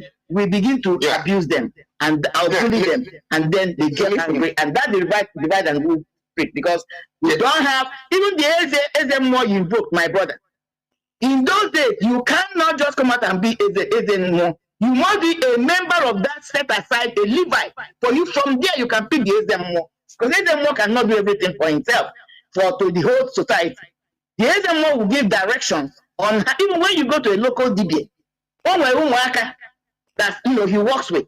When you consult with him, those children who are learning from him, who are doing that, learning how to do the craft, they are the ones who will give instructions. They are the ones who knows it. You will tell them, go and pick up this leaf, go and pick up that leaf. Even as you go and pick up the leaf, there are some leaves that you will be given a specific instruction how to pick it. There are some leaves you cannot pick as a woman who is still menstruating. That's I don't want to use this one to talk about my spiritual, politics or what I do. But what I'm going to tell you, these are serious laws. They might look minute, but when you neglect them, if you don't know them, that thing will not have effect. So those children, are dedicated to the service of what their masters are doing. The man cannot dare give you, and they go to Bachafa, then the man will go into the bush. Sometimes he may go to the bush. But there are these children who dedicate to go and do this, and they must know what to do to carry this thing out. They are dedicated to the service of that arrowship or that, whatever that master is serving. They are also, they are trying to master the craft of their master. Okay. That's what I'm Yes, that's my brother. But there's something I want to say here. Go on. Our society, when the Arrow Confederacy was still intact, when the Arrow Chuku, not really the long juju, because when you go to juju, then the British have come in to name it that juju. What I'm saying is, when that holy place of Arrow Chuku was functioning. Yes, when that temple was in power, our society was so well structured. You must have a priestly class. So you cannot tell me that those who are, those who are called those, they are those who are set aside. I've told you the origin, at least where I come from. I knew people I grew up with who are called Osu. I started it. I have one bosom friend that is called Osu, but his family is not Osu. What I'm saying that those priestly class existed, Ezemo existed, but those who are Osu, who have been dedicated to the shrines or the deities, they follow the Ezemo because Ezemo do the job. They follow them to carry their bag. They eat things that ordinary people don't want to go and eat because it's inside the more thing. And so, what I want us to distinguish here is that Ezemo and the priestly class in those days are different from people who ran to the shrine or the deity for protection. But what I want to say here is that Osuji is one who is dedicated so good in farming yam that he is so dedicated, and then it takes his name. Osuala, they have so much land and dedication to the land and keeping the law of the land that they become Osuala. And Osuigwe dedicated to heaven, and the Osu is one who is dedicated. We must not mix this thing, those highly esteemed names in those days to those who ran to the shrine or brought to the deity that our people started to minimize and derogate. So that we must not seek the revitalization of Osu. We have to do away with it. What we have to maintain is our priestly class who maintain our values. This is my submission. God bless Biafra. God bless you all. Good night. Yeah, I'm not going to take that quickly. Please, there are many people waiting. The Chuku. People must know that the very first serious shrine in Igbo land is called the Isume. Okay, is in a place called that Igwele. You have Ngodo town. You can go and go to the shrine which is called Isume. The first breath is the place where a goddess, or rather the mother to father god, known to the native as Nkem Chuku, my supreme mother or god, was worshipped in the days of Yore. This is way back, hundreds of thousands ago. That's what I'm saying. We are trying to start at the middle. Let's go back and see why was this thing instituted before the corruption came in. That's my argument. And then my brother, almost everything you said was what I said. I said that title Osu means somebody who is dedicated to something or have started it. Let me leave it there. I don't want to. Of course. Anyway, let me concentrate on taking calls first, because there are many things to be spoken honestly. Even with what our brother said, even I made mistake, I have to cut off somebody thinking that he was the person. I cut off the wrong person. Caller on WhatsApp, can you hear me? Yes, I can hear you. There, welcome to the program. My brother Jonathan. There were my brother. Please, I might speak Igbo also, but as I'm talking. One more. Madam Haider, thank you so much, my lovely sister. We appreciate you so much. We always hear your voice loud and clear. With Jonathan, the professor.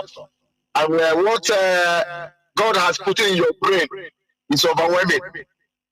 And everyone has their okay, like okay, always stay, take it always. So I love what's happening in our lives now. Is too much. It's time. I think it's actually time because God has brought someone who He brought made to liberate us from every angle, and that is why all this is happening.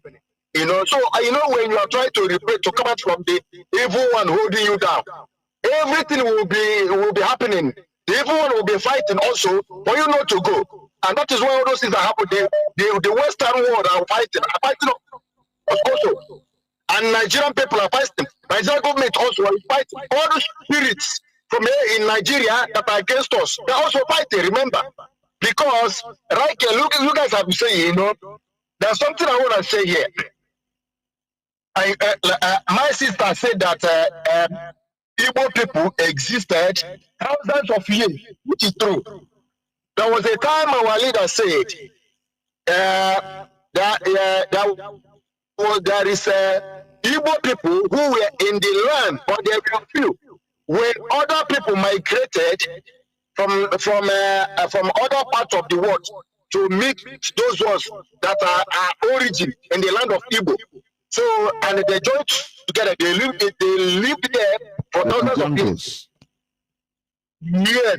So number one, they said for you to find out whom you are. Number one, the problem of we Igbo is that we lack knowledge. We know all this knowledge of whom we are, information. We lack information. We don't have, many of us do not have information whom we are, where we come from, where we came from, how we migrated, the people that we are there, the practice we are practicing to become who we are. And that is why, and we are top people who lack knowledge, who lack information, that's stubborn. It's almost to consult to destruction, So, number one, what we have to do, like our leader said, when Biafra comes, we have to build a temple, to debate, to make sure to find out who we are, and to institute our traditional customs. There are difference between custom and the tradition. Your custom, your culture, and tradition, they are totally, they are different. And the Igbo mistake, even our elders, Nana Igbo, is making many of them, they don't even know the difference between tradition, omenana, and ordinana. Omenana and ordinana. Because when you say omenana to some elders, they say they hear like on ana. They say, yeah, they're the same. Nana. No, they're not the same. Because there are some things, some community gathered together and initiated in their land, which are not the origin, the things that are supposed to be in that land. Maybe because of one thing or the other, they prompt them to gather and initiate that thing. Some people can try to, and they grab a young man in old days and they bury him alive, maybe to initiate power, all those things, because of corruption came into the customs of Igbo, and they found many things. And when it goes on for years, people call it, no, this is our tradition. This is how we live. Some people forgot how that thing came to be, because they have died. The people who did it have died, and their children grow up. They saw their fathers doing it. They don't even know where it came from, how it came about. Now they put it in a way, this is how we live. No. One thing, because there was one day me and elder man were talking. I was telling him that there are difference between ordinana and omenana. Omenana, but ordinana is the what? The spirit of that land that God gave to look after that area. He instituted in that land. The creator, there's a law he gave that guides the land. Whenever you violate that law of that land is started reacting differently to everyone. Whenever you violate the law of nature, this is started reacting violently. This start going bad with you and the community. Maybe the power will go away from you. The invaders, when they come, they conquer you because you respect the law of the nature of that land. And that's what we are missing here. So as we are talking it now, we must know before for us to get actually who we are. The practices, the law of the land, the culture, the custom, and the tradition of the land. We must go to the roots. Who are we? Where do we come from? where does our ancestors came from? What we are they practicing from the beginning? From there, we'll be able to narrate and they separate the corruption that came into it, and they be able to establish the real law of the land. And those what you call Osu and the priest of the land. Remember, even like you said in the custom of Israelites, like there are priests and there are Levites. Yes, do you see how it was separated? There are works that priests do. Levites cannot do it. Yes. There are works that is only Levites do only. They only do it. But in our own, we come with mixed things, and that's why we violate the law of nature. We mix things.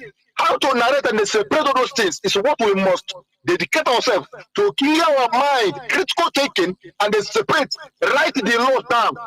We must have a written law that guides and governs the land, so that and they build a school, so that not a personal thing. That this is my own, this is my own. This is no.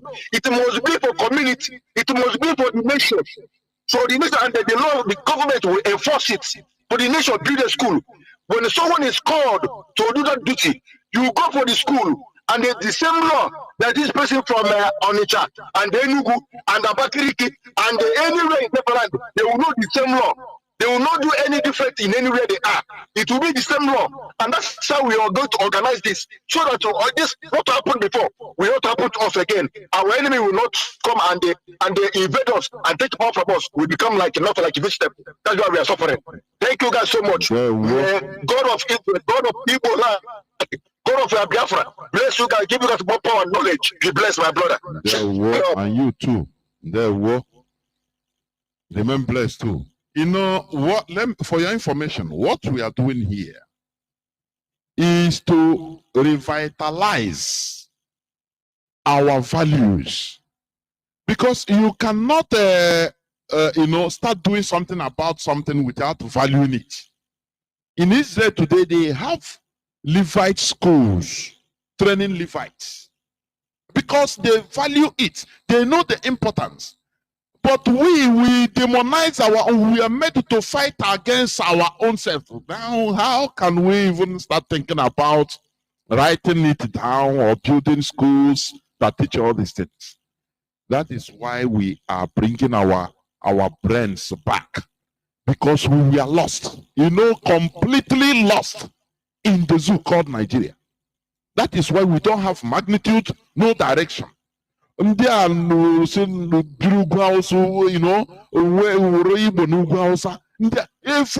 we don't have no control, no magnitude, no direction. But we are bringing ourselves back. Callers, please hold on. Let me think. This caller on direct line, they have been calling. I've never been on direct line. The person can hold 1 minute. Let me say this, please. Don't hold on. Somebody on direct line. Oh, it's cut. Direct line. They don't. They pay. I know. Go on. It's done. Wait, just hold on again. What I was saying that. Hold on again. What I was saying, even in America where I am, I would like us, anybody listening to me, if they have access to smartphone or computer, type in, because in back home, when you hear the word witchcraft, you say, everybody's running AY. Please hold on. Somebody is waiting on direct line. Right. Caller on direct line. Can you hear me? Welcome to the program. Caller on direct line.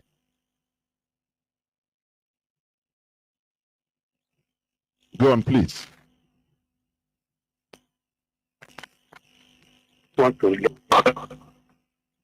Oh, sorry, it's my fault. I touched something and the line went dead. Wanda, complete what you are saying. Sorry. Yeah, what I was saying, I know that anytime in Africa you mention the word witchcraft, people are running AY. I'm not saying whether it's a good thing or bad thing, but I'm asking us, let it be assignment I'm giving.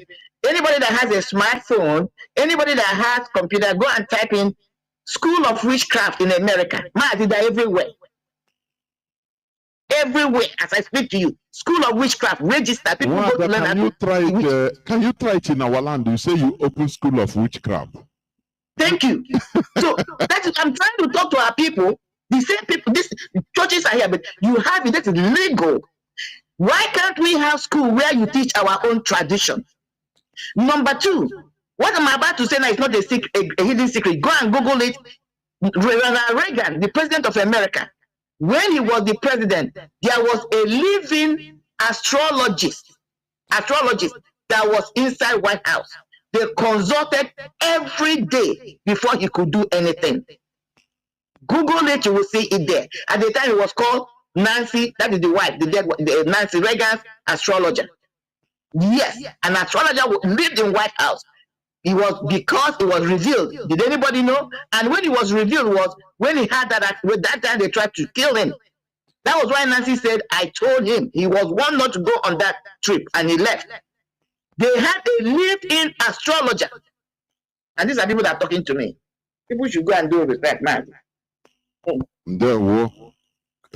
I have people calling on direct line. I don't know what is happening.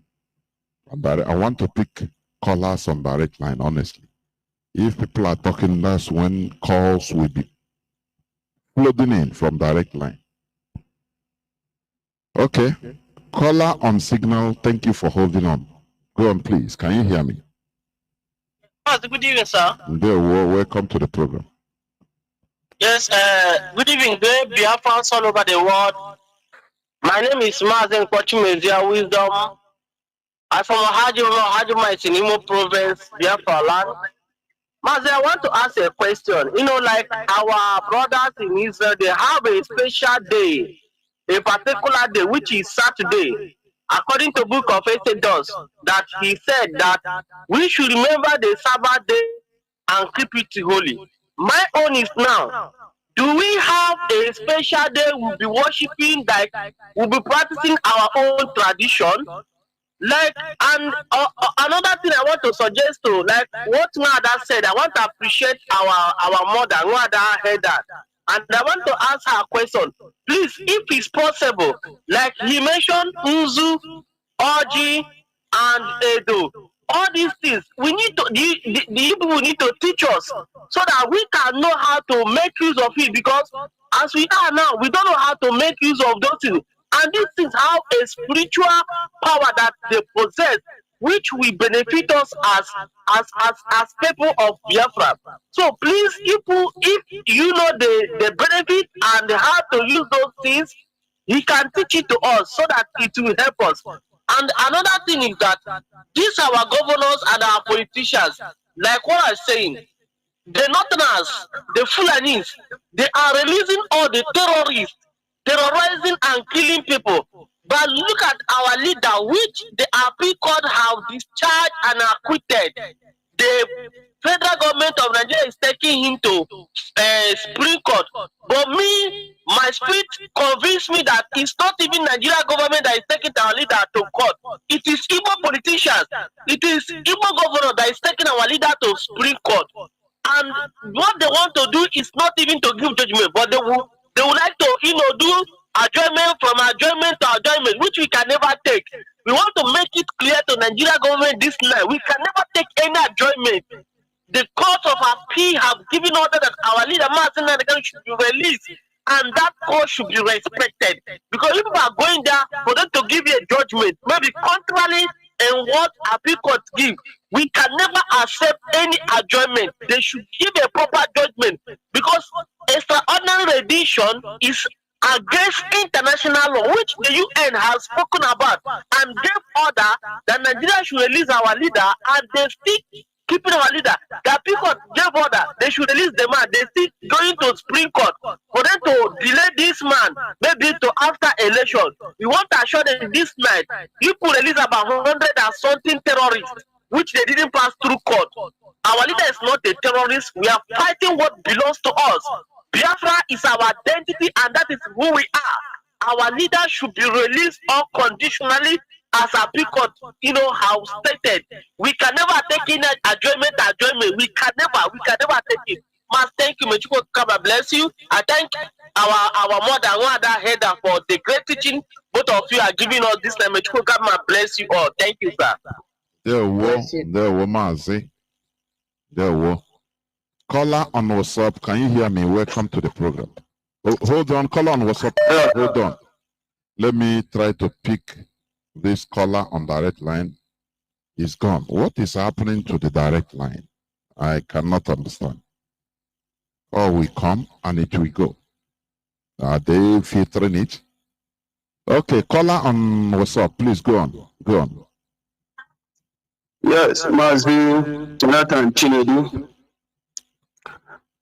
Good evening from Biafra land. There, whoa, do the reggae.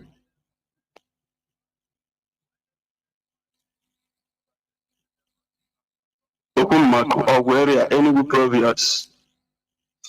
Mazi, I thank you and our mother, Marien Haider, for your good work and teaching. I call you people professors because you people are teaching us and review many things to us so that we can know who we are.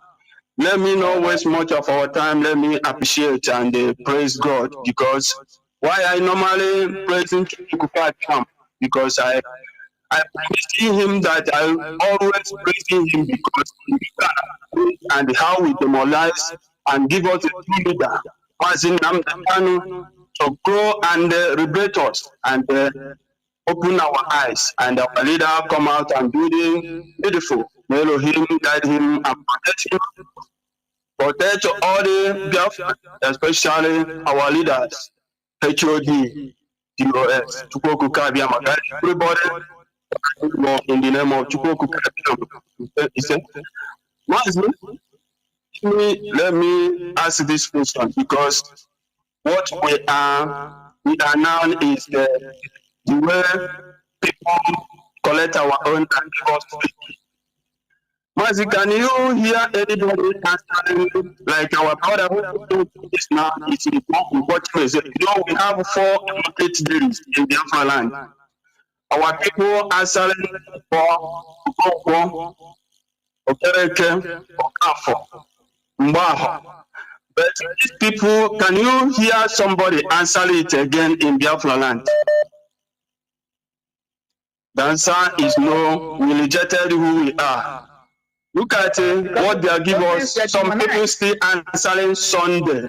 Some people answering the Monday. Some people still answering Saturday, Friday. Is it not the same thing?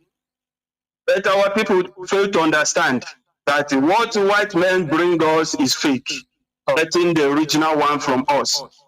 You know, Mazi, sometimes when I listen to Radio Biafra every evening, Saturdays, I shed tears because this issue of religious of attend touched me personally. They demoralized who I am personally, because the father of my mother is a prince.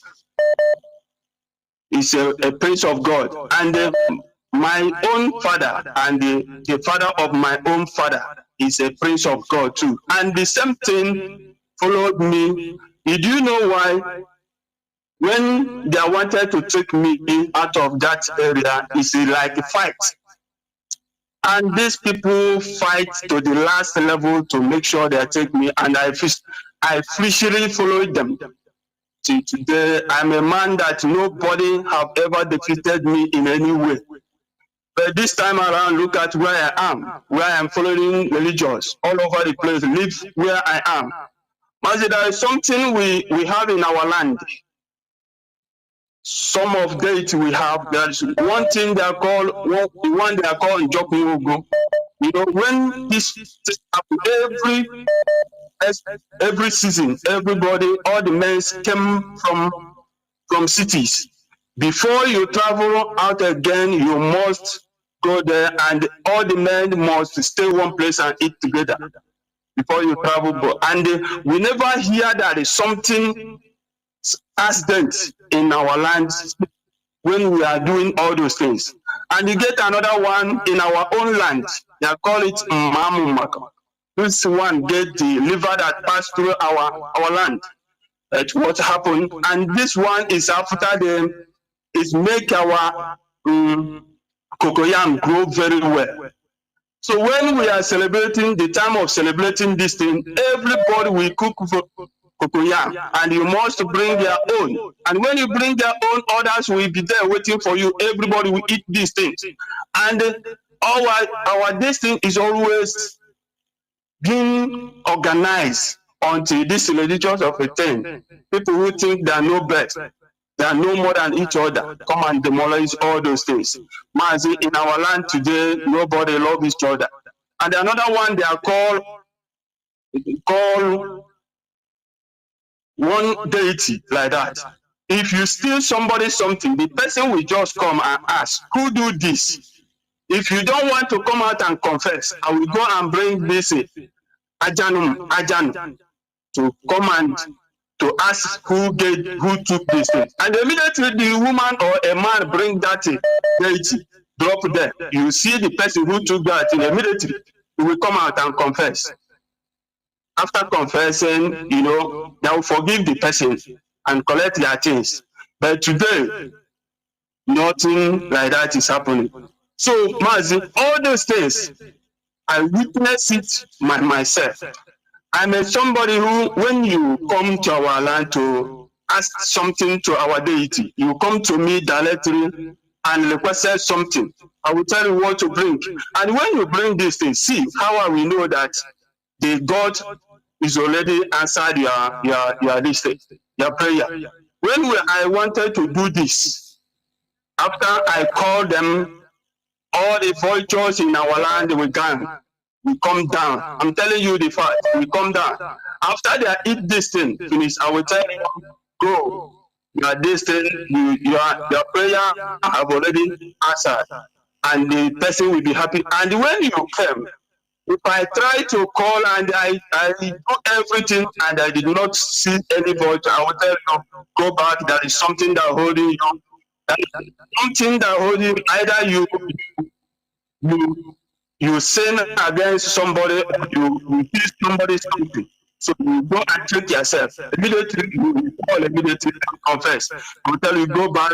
When you are ready, you come back. And this thing was working very well.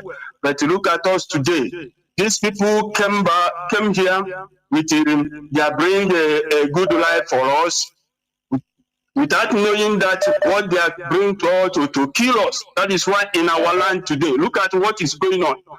Somebody like then, if our land is still the way it is before, nobody can go to Kenya. Our people, especially the Igbo people, cannot go to Kenya or gang against our leader, Mazi Nnamdi. Nobody will try it. But look at what Christianity brings to us. Mazi, it's true that if we wanted to make sure that we must go back to the root and start asking questions. We still have elderly men who are the men. The person that I serve died in 125 years, and I spoke to him the day he wanted to die. He called me and told me, "Are you sure that you want to take me?" I said, "Yes, I want to take me." But look me back, go and get this thing from me. And immediately I go back. Before I come back, this man died. You see, so my brother, this thing is teaching us very thing. I remember everything and how this Christianity took me. Definitely today, I still thinking about why should I fall into this kind of trap. Now I remember that these people wanted to take our land by first of all destroying everything we have. That is why today somebody will tell you, if somebody slap you, you will turn to another this thing. Okay, let Fulani slap you now, and you turn another this, you cut up your head. And these people who are teaching all these things, if you kidnap him, he will pay money. Why not die and go to heaven that you are teaching us? Mazi, thank you very much, because these people, we need to go back where you come from. Thank God that our leader Mazi Nnamdi Kanu came to liberate us, and he selected you people, the professors we have. Anybody who are not listening to Radio Biafra is missing a lot. Thank you, my brother, for a good work. Our mother who are there to direct and teach us more. May Elohim bless everybody. We must go back from where we are. Our land is Biafra, and Biafra we shall remain. Thank you very much. Remain blessed. Thank you. Caller on signal, can you hear me? Welcome to the program. Yes. Yes, Brother Jonathan. Can you hear me, sir? The whole world is hearing you. Please go on. Jonathan Shike, Ocha Tobogele, Shike that. A perfect God. He knows why He put you in this project. And people will hate you because of how formidable you are. You don't pray to, you will see truth. Who called the most today? And then Jonathan, he said it. See, you are why progressing you? Go on. Go on. Why are they progressing?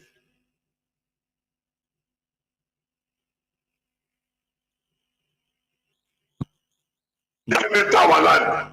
Look at our tradition. Look at our culture. Everything about you in the Biafran people. They're cheapers. But they are imposing their own. And today, we say the grandfather, we say the past, we say the bishop. And when we talk, we say we shouldn't mention religion. What are they taking? We let them take Jonathan. This Biafra land, from where it started to the end, is owned by Chukwuka by his own. And Chukwuka and this one, that's one, this one. It's a Biafra. None of them, you call yourself a man of God. Do you know God? You don't know who he is. Somebody that created life and death. And they said, look at that and they look at. Let them Jonathan and me look at. See them there. The world is natural. As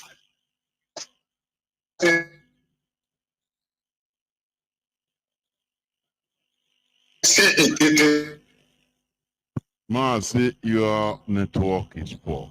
I have somebody on standby. Caller on direct line. Please go on. Caller on direct line. Can you hear me? Please go on, please. Go on. Very much for the my name is Afamo Obaka. I'm calling from Spain. Actually, actually contributing that's why you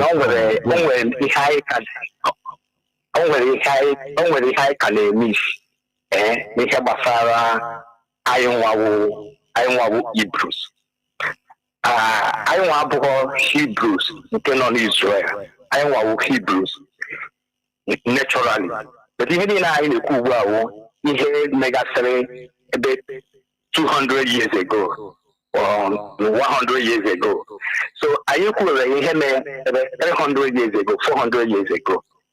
All the company our director put a sick when you do Serena. No, na I ga na-achịba ka otu anyị dị na anyị ga-ebi otu temple ebe a ga-anọ na-ekpe ekpere so o nwere ihe m chọrọ ka m weta na paati be anyị paati side ebe m si anyị enweghị anyị adaza nwosu anyị adaza ihe gbasara aha ya anyị adaza nwosu n'aha esi m Anambra steeti Dembe local gọọmenti Umoji anyị adaza nwosu n'aha but ihe ọzọ m chọrọ ikwu na ya wụ o nwere ihe anyị na-eme isi o nwere ihe a na-akpọ agwụ like ndị a na-asị eze mmụọ ebe ka ha na-etinye ebe ka ha na-esi adịna ha point agwụ ọ na-awa agwụ ụmụazị like na Baịbụl na Samuel mgbe agwụ ọ mara Samuel mgbe mamia delicate ya na chọọchị ọ nọ na nke Levi ọ nọgide ebe ahụ ntị Chineke kpọọ ya o wee bido zawa obi na ụjọ tụwara ya mgbe a kpọrọ ya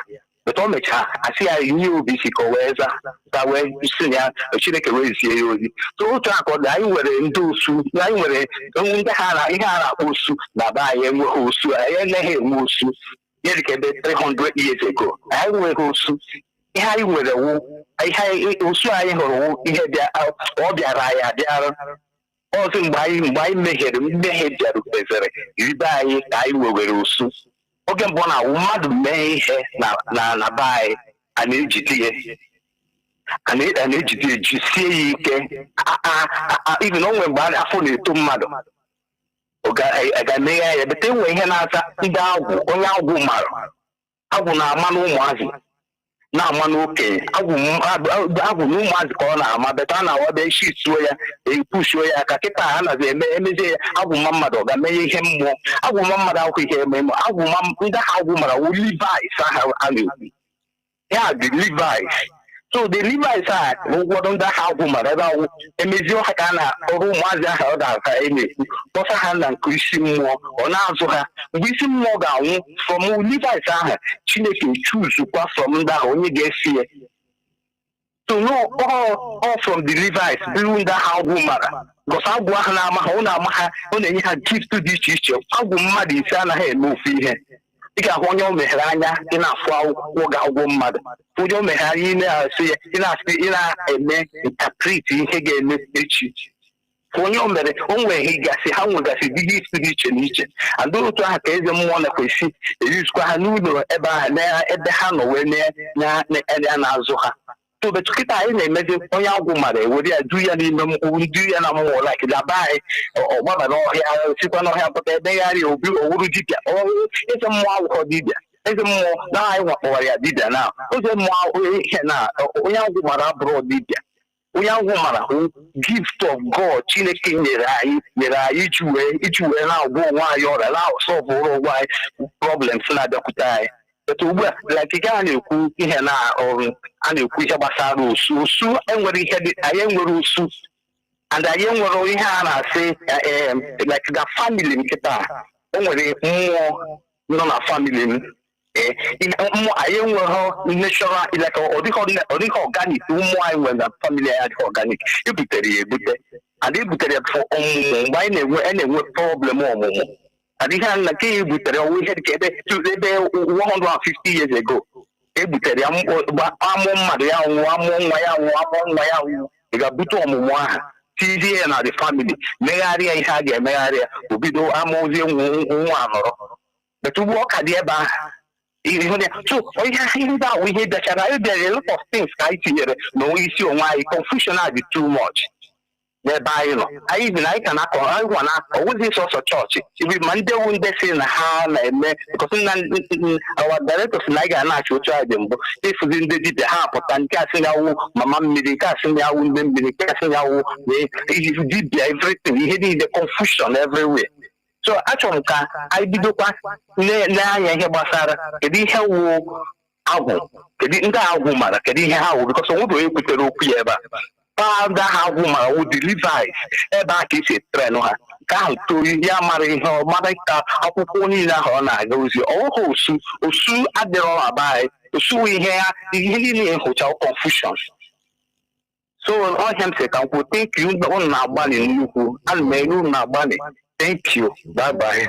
Yeah, well, here is just like our rallying point, Parliament, whereby, we steer up a conversation. People should understand what we are doing.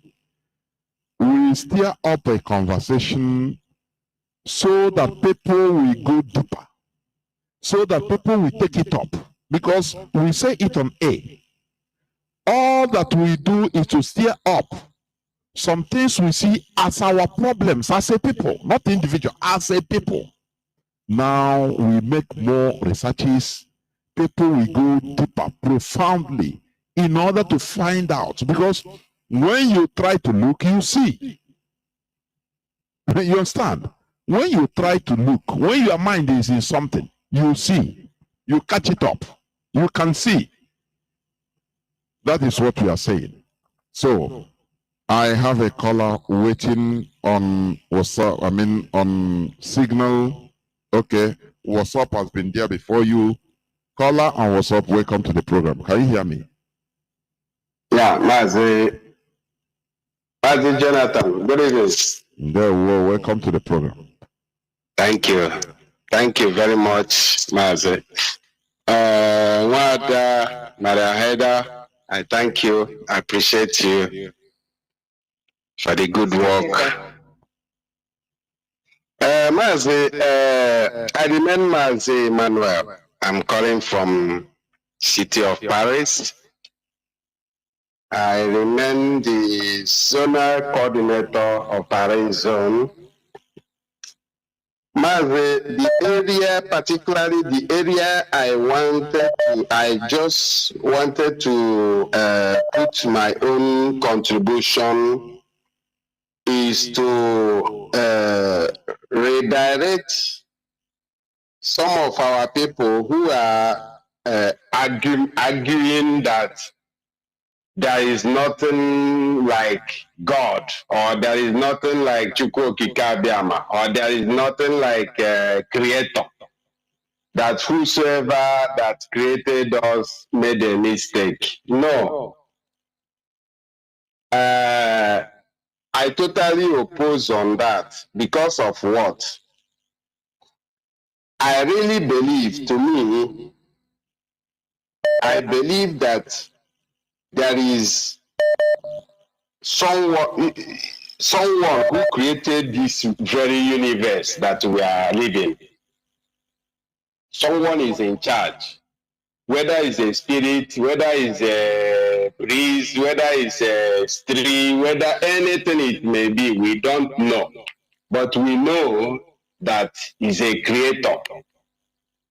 Some people may argue, say, okay, why should a creator create human beings like black people who are brainless, who are not reasoning, who are totally out of reasoning, out of competitions that is going on in this very earth? To me, I can say that all human beings are equal because we have the same way of reasoning. We have two eyes. White people have two eyes. We have the same brain. We have the same blood. We have everything. But I believe that Chukwu Okike Abiama created every race on their own way of life.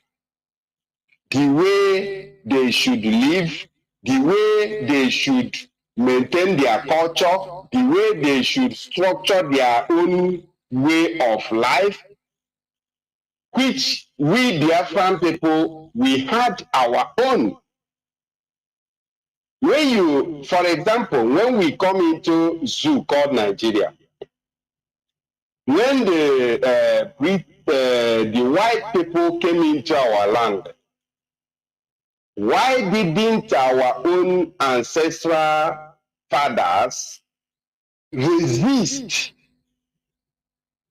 or insisted that our own culture should never be tampered, or our own way of life should never be tampered? Maybe they should give us their sugar, their whiskey, their everything, but they should allow our own way of life.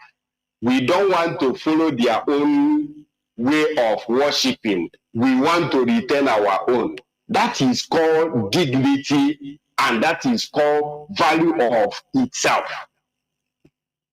When you look at the North, today we are praising the North, that the North rejected Western education. They rejected, they said Boko Haram is against the Western education. But from when you went back to their real story of Nigeria, from their ancestors, they rejected it. They negotiated and they pleaded to maintain their own way of life.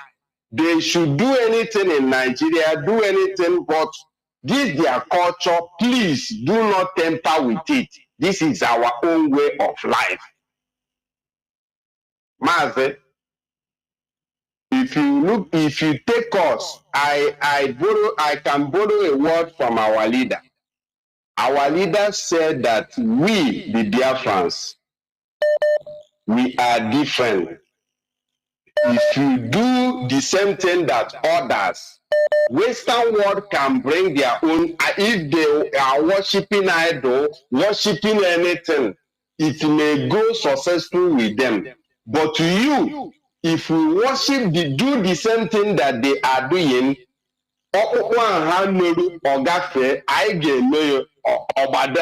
it may, just like a telephone without a SIM card or without network, a smartphone will become useless. That is the same way Biafrans are in Nigeria. We are like smartphone without network. Do you see the problem we are facing in Nigeria? Our ancestors never valued enough our way of life. Mazi, let me, can I come in here? Mazi, I'm listening. Yeah, okay. I understand what you're trying to say. You know, sometimes out of frustration, we can blame, you know, people that we are not supposed to blame. You understand? There are conquests everywhere, right from the word go. There are conquests. You know, I told you, I said this, that I've been saying it and everybody knows. Britain, England was conquered by the Roman Empire at the early time. And later on, it is still English people, later generation, that delivered them, that fought for their freedom and delivered them. A conquest is not easy. When the British, I mean the Europeans came to our land, they used every means, all of their all their weapons, both physical arms and soft arms, both money, both their goods, European goods, everything, both mentally. They use everything. It was not easy. You're supposed to understand about the Kumekus. They resisted physically. It is not easy to conquer. It wasn't easy to conquer our people.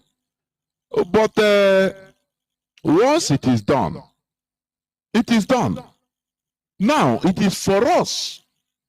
That is why we are doing what we are doing.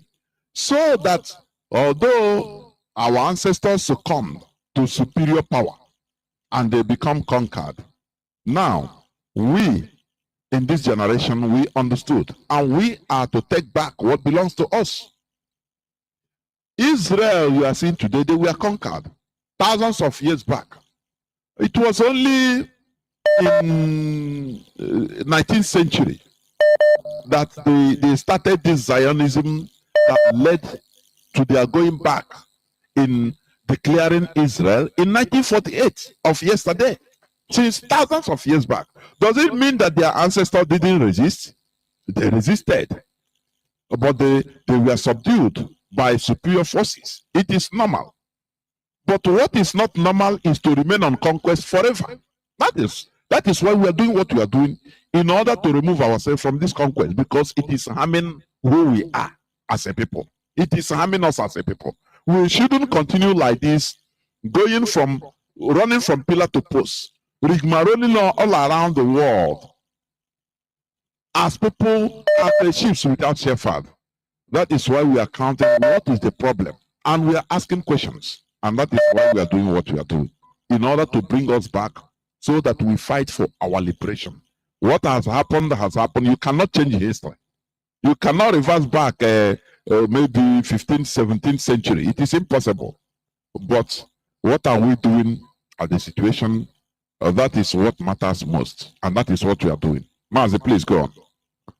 Mazi, what you just said is totally, you are totally on point. But you see, they say that the advice you give to yourself as a people or as a person or as a race is the best advice. You see, our people in Nigeria Union, the Union of Nigeria has brought into us a very disastrous memorial, if I may use such words. It's such memorial because sometimes you will be asking yourself, we are the brunt bearers in Nigeria. We are not only sustaining the Nigeria Union, we are sustaining the world. upon all those things, our people are still less concerned of the situation of our land, the situation of our people, the situation of what we are passing through. But we have to ask ourselves the truth, the bitter truth. We have to know that this thing that has happened to us is not ordinary. I cannot say that some people do us juju or do us or cast a spell on us. No, I don't believe on such. I believe that we have missed road from somewhere, and such a place is where IPOB has. Because I normally have you say that our Nnamdi Kanu and the IPOB started picking us from pieces from our, that is where we have already been in the dustbin. From the dustbin to where IPOB is just picking our people from dustbin to try to reset our people. And that is what we are in today.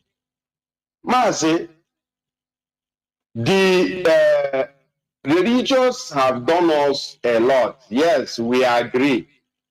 But our people also fully and indirectly and directly contributed on what is happening to us. Mazi, are you telling me that the killings that is going on in Nigeria, the killings that's going on, the killings of the Christians, so-called Christians in Nigeria, because I know that Yorubas are not Christians, they are not Muslims. Biafrans, in real sense, are not Christians. Christians they brought it to us. Because if we are really Christians from the beginning, Pope, even Europe, this Rome we are seeing, they were not Christians. They were conquered. They brought the Christianity to them too. But they refined their own and they took it to Africa, and they refined themselves and took it to Africa and used it to confuse the Africans. Unfortunately, they confused Biafrans too. Then now, the whole thing now divided us till up to the last families in our own land. If you enter a family, I'm not talking of a community or a village or in anything, just in a small family, you see that the same Christianity have divided all of them, make them to be thinking in different ways, hating each other. Who are we going to blame on all those things? We have to blame ourselves.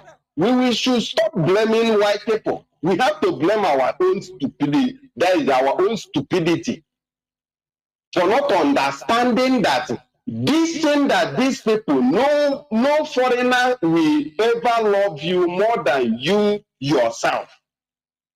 Or no foreigner will show you your own brother or your own sister or your own relatives. It is our own selves that cause all these things that is happening to us today.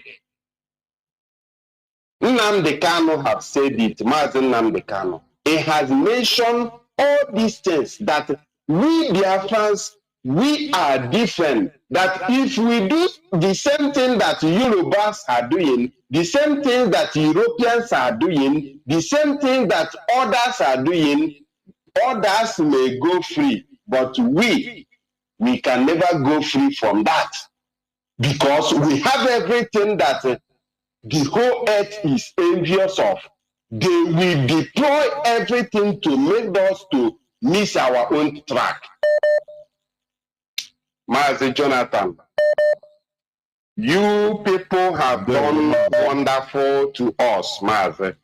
I want to appreciate you and our dear sister. Please, I want to tell both of our sister from America to remain strong, stand firm, resist every temptations. As people are listening to your voice, they may be coming up with different ideas, different opinions, different ways, different things. Please, our sister, remain firm. You people are doing us proud, and we are proud of you. The Biafran people are proud of you people. Mazi. Thank you very much, Mazi. Thank you. Thank you. It shall be well with you. There were. Caller on direct line as we are winding down. Caller on direct line, can you hear me? Welcome to the program. Caller on direct line, can you hear me? Go on, please. Go on. I can hear you loud and clear. Go on. Mazi Jonathan. Gena wada China. Unu ga-eje n'igwe. Na ọwụrụ na ndị be. Ọwụrụ na ọ dị. Unu ga-anọ ka nka. Unu ga-eso na ndị ga-eso kete oke nke ụwa. Ihe nwere ikwu unu na-emeta n'ihe nno niile unu kwesịrị ime. Onye na-ekwu ihe awụ ọnụ mmanwụ ogbujuru na n'aka ana m arụ na-ekwu ọbịa. Onye nwere ntị nụrụ ozi ọma unu jiri. Ma ndị na-ata nna nna anyị bụ ụta, o meghị onye anyị ga-ata ụta, onwe anyị ka anyị ga-ata ụta. Ma ejighị n'aka, ọ ga-enwe ebe anyị nọrọ mejọ Chukwu okike abịama. N'ihi nke a gbakọta anyị azụ. Ọ dị ka ọ gbakọtara anyị azụ, anyị na-eji enye ihe enyo ndị ọcha were bịa, were kpọrọ anyị niile. Biko, ekene ka ntị ka nkene unu, Chukwu dobe unu ndụ. Chukwu gọzie onye ndu anyị Maazị Nnamdi Kanu. Ihe onye dị atọ bụ Senti Nnamdi Kanu. Onye Chineke wepụtara ka ọ gbapụta anyị n'ohu ndị ọcha, n'ohu ụmụnne anyị mere anyị ndị ekpurekpu. Ọnwụ taa ka o bidoro. Chukwu gọzie unu niile n'otu n'otu. Ise.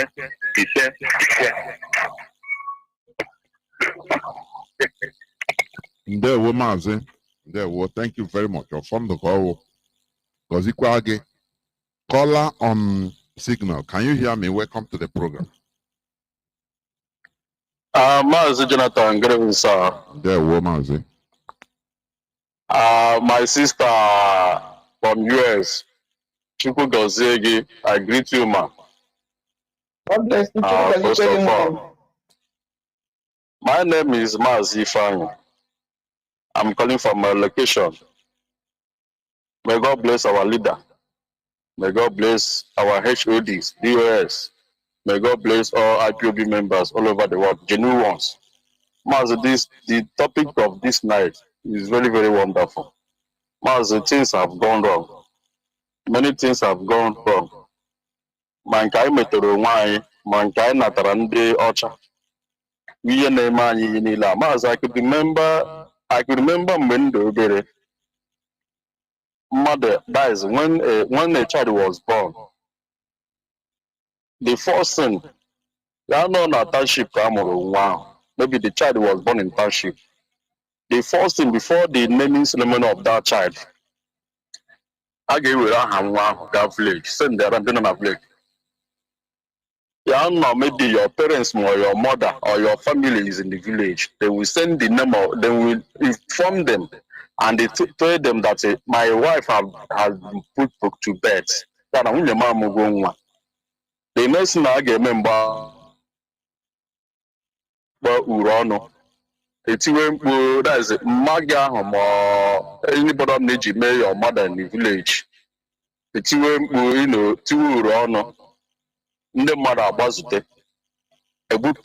But this time around, all these things are not. Before a tape order, I gave booze of Buptanzu, Uzu, Mwaforo, Anna Racha. I didn't take a powder.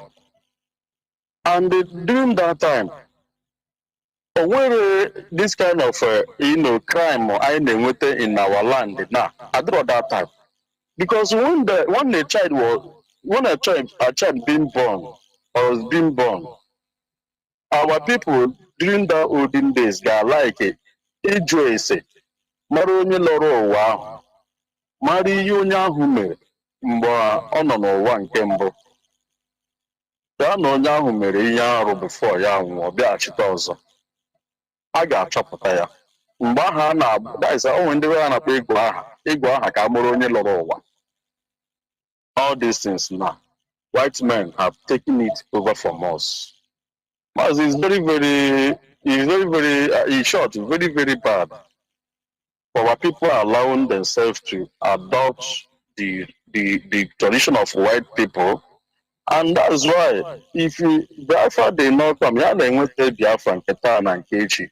As I'm telling you, before maybe from now to more 50 years to come, a crime ịga na-enweta na our side, ịga na-ajụ ndị nna nna anyị ha edi ihe mere n'oge nke ha.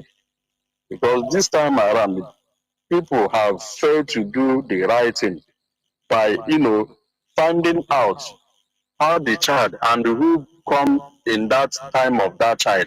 Let's say the kind of person, whether or not the person committed a crime before whether or not the person zuri appearance before whether or not the person before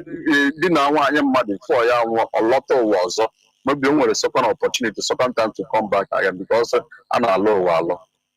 they will not find out. Yeah, man, I'm going one. But I don't want to waste much of our time. But your game would say our mom. Let's continue educating our people. This topic is very, very wonderful.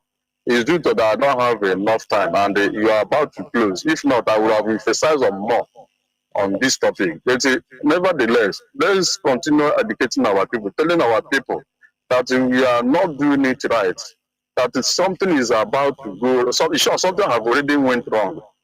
Thank God for the emergence of IPOB and the Radio Biafra where this kind of topic are being treated. I'm advising and urging our people to always bring their children closer to Radio Biafra every Saturday for them to learn what they're supposed to know. Because if you are not born around something 1970 or 1980 something, you know all these things. You wouldn't maybe 2000, year 2000, year 2000, year 2001, you can know all these things. But by bringing our children close to Radio Biafra every Saturday, then we learn more and more things. Mazi, we don't learn this stuff from here.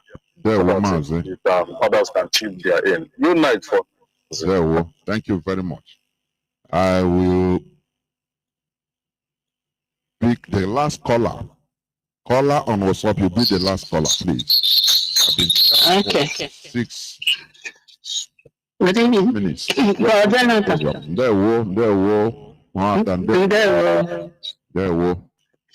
were my sister, Marien Haider. Hello, my sister. God bless. It's always refreshing to hear a fellow woman call, and I appreciate you highly. I'm calling from London. My name is Chinedu from London. So, yes,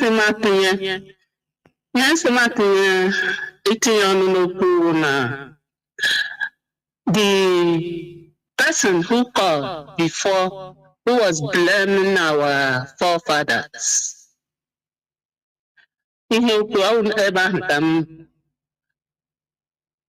this our leader teacher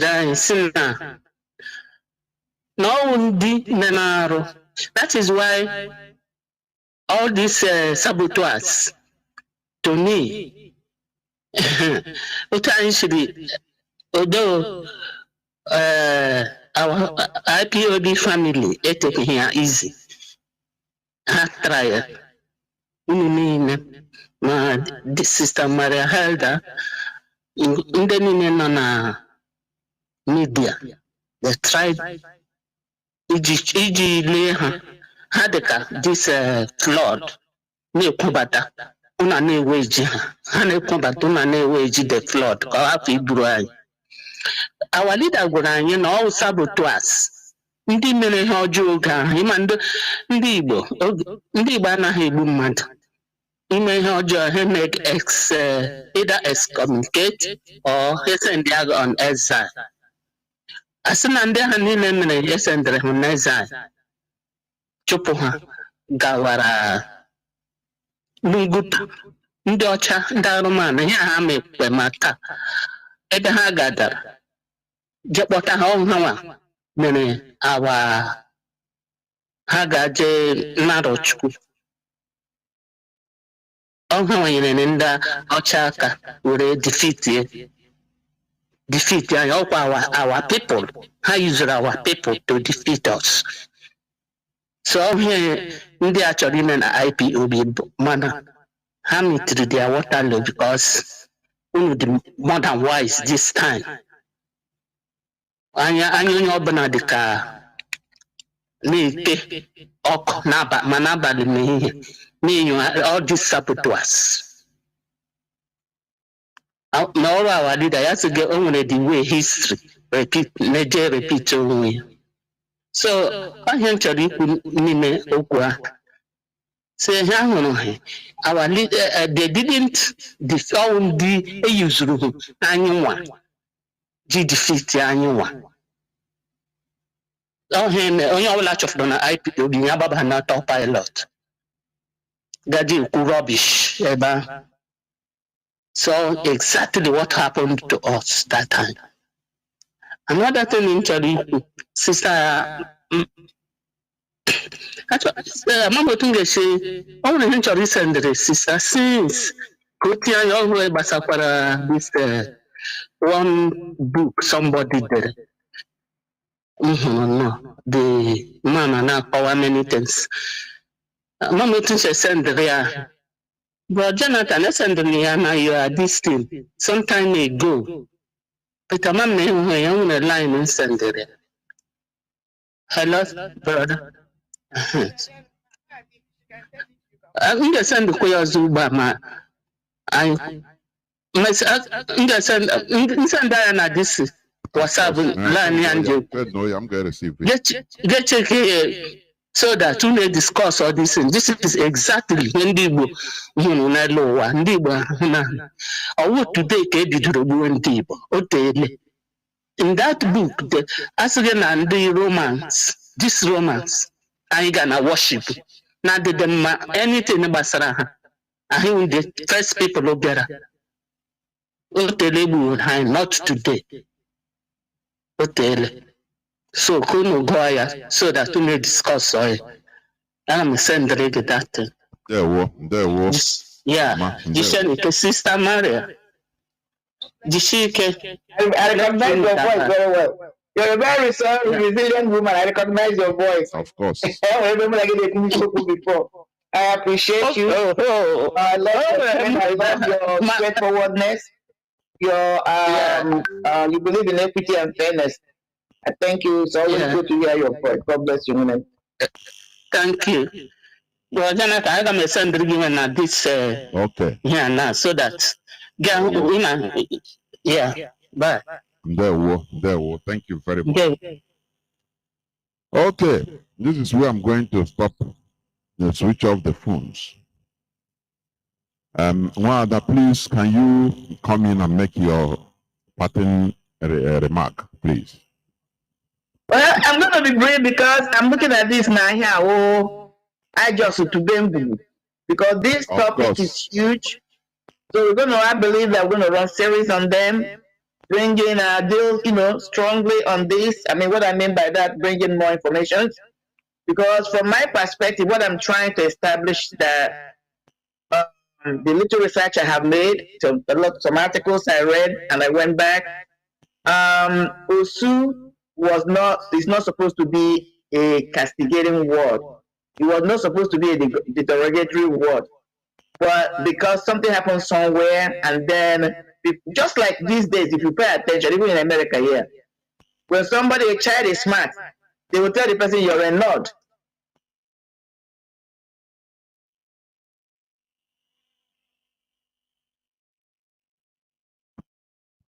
Wanda, are you still there? Stop this, sorry. So I was saying that even in America, here where I am, one of the trending things now that if you are in a school and you're smart, they bully you and call you a nerd. So you ask yourself, is it not good to, is being smart a bad thing now? But that's what they're projecting. And they're getting, in the people that, these children that are doing this, they're getting in the majority. They will bully the other smart ones. If the smart ones are not smart, they will join them and become, you know, refuse to read their books and do their academic works. So, but we must know that being smart is the reason why you went to school. So my mind is telling me somewhere along the line, something happened over years, because we're talking about a civilization that have been more than 500,000 years. I know why I called it, because some people might think at 200 years. No, 100,000 years. So when did this caste system start? There was a brother that spoke, and he spoke rightly. Like I give an example. When my people, Umunoha, came to the place we reside today, it was not our original place. The people that were resident or the indigenous here were called Umukochi. But because we left Arochukwu during that crisis, we came to a place in River State. We still have our ancient buildings there in River State that I speak, called Ozuzu. After a while, they left Ozuzu and then came to this place we have been for some 100 years now or so. And before they settled, what they used to do, from what I had, from the elders, when you get to a new place, you first of all consult the oracle, make inquiries. Is this place going to bless us? Is that where we settle? That was why my people, when they left Arochukwu, they stopped at Isialangwa. They stayed a little while. Something made them to leave. Probably they were told no. They left, most likely. Then they found themselves at Ozuzu. Stayed at Ozuzu for some years. They left until they got to this place and consulted the oracle. And they were told to stay. They started staying. That's how they derived their name. Umunne Oha. Even though they later dominated the people. Because one of the primary things that was important to them was to establish that deity, Igwekala. They perform rituals. So there are people, like I said, Umazaleke, that are the custodians up till as I speak to you today. They are the ones that oversees everything that has to do with that deity. They are Osu Igwe, that's what they are. But we are held in high esteem. So, but somebody might start looking at them now, down on them. And if that continues, and the way is paid, that is if somebody start castigating Igwe Kala, which they have tried, the church people. There's an uncle of mine who tried to go to the near one of the, not the main Igwe forest, to try to cut it down. He got, what I'm telling you, a live story.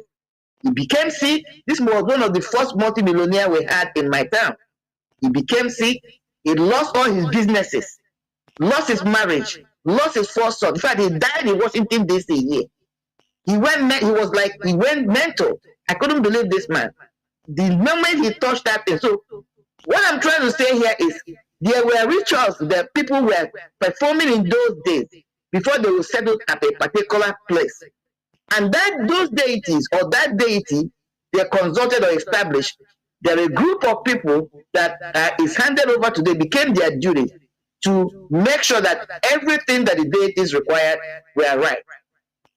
When I say we go back and review who we are, there were certain things that ancestors did. They were not right. They have to evolve, just like every other society. What we are calling for, let us research, find out really who we are, and then those things that were not, will not help us in advancement to catch up with others, let them go. But those things that would have helped us and make us to be that unique person we are, we promote them and hand them over. Because even as we speak, our dialect, our culture, our language is going into extinct because there are no custodians. The so-called Ihanese, this is one of the things they were supposed to do. If they were really doing it, they're supposed to be coming up with new words of our dialect, injecting new life into it. Our language has been dormant. Anything that is stagnant dies. So we have to go back, find out who we are, take those things that are good that can project us to go further and catch up with the whole world. Let's pay attention. The same white people some of us are attributing to who brought the religion to us. They maintain their own monarchy. They maintain their own spirituality. Why do we have to abandon their own? Why is it that we think that everything about us is so dark? Meanwhile, we are older than most of them. So some of the things that even perform culture that are performing today, they learned them from us. They took them from us. I'm going to end by saying this. You know, when people castigate dark into black, when I was a cosmetologist for a long time, cosmetologist. I was a master color. I took a class in master color, and something provoked my thought the day I was taking that class, my final class. You know, when it comes to the color black have three primary colors: red, yellow, and blue, and these are all natural occurring colors. You can get them in nature. When you add equal amount of red, blue, and yellow or orange, you will get black. But out of this black, every color in this life are involved in black. You can put any color you want from a dark substance. So if we have variations, and I used it to, I gave a little seminar on it in church. If you believe, if you know, just like you look at, you have all these diversified colors, coloration of human beings.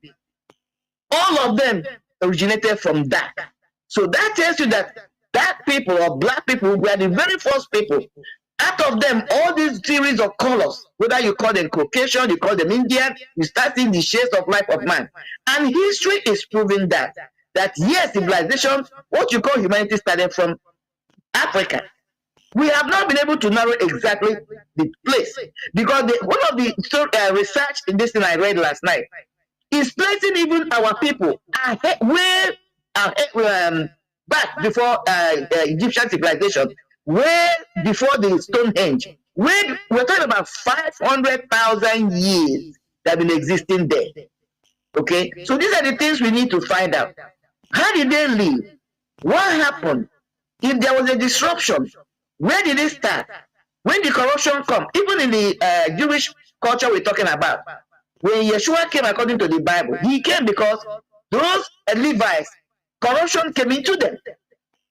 There was corruption. They left what they were supposed to do, started doing some other things. And that was what he preached against them. He said, I have come to set the crooked way straight. That's what we are trying to do. Let's find out where our ways went crooked and correct them. There is a force, I believe there's a higher force called God. I'm a living example, a witness. So anybody who thinks there is no God, there is God. But our ways are not his ways. And again, we have drifted away from him because we are all caught up with modern civilization.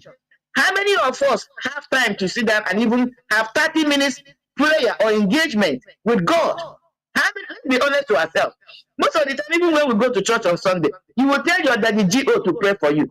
Your daddy GO is busy traveling, doing other things. He doesn't even have time to pray for himself. How can he have time to pray for you? Ask yourself the question. Even the Reverend fathers and Reverend sisters, they were supposed to be set aside to be praying. They abuse it, trying to make money. Crusade and all that. When did they pray? You are asking one person to pray for 200 people when he can't even pray for himself. But meanwhile, we don't have people dedicated when it comes to our own traditional, religion that can be set aside just like every other religion. And let it be their job to be interceding on our behalf, and not just our behalf, our environment, our society.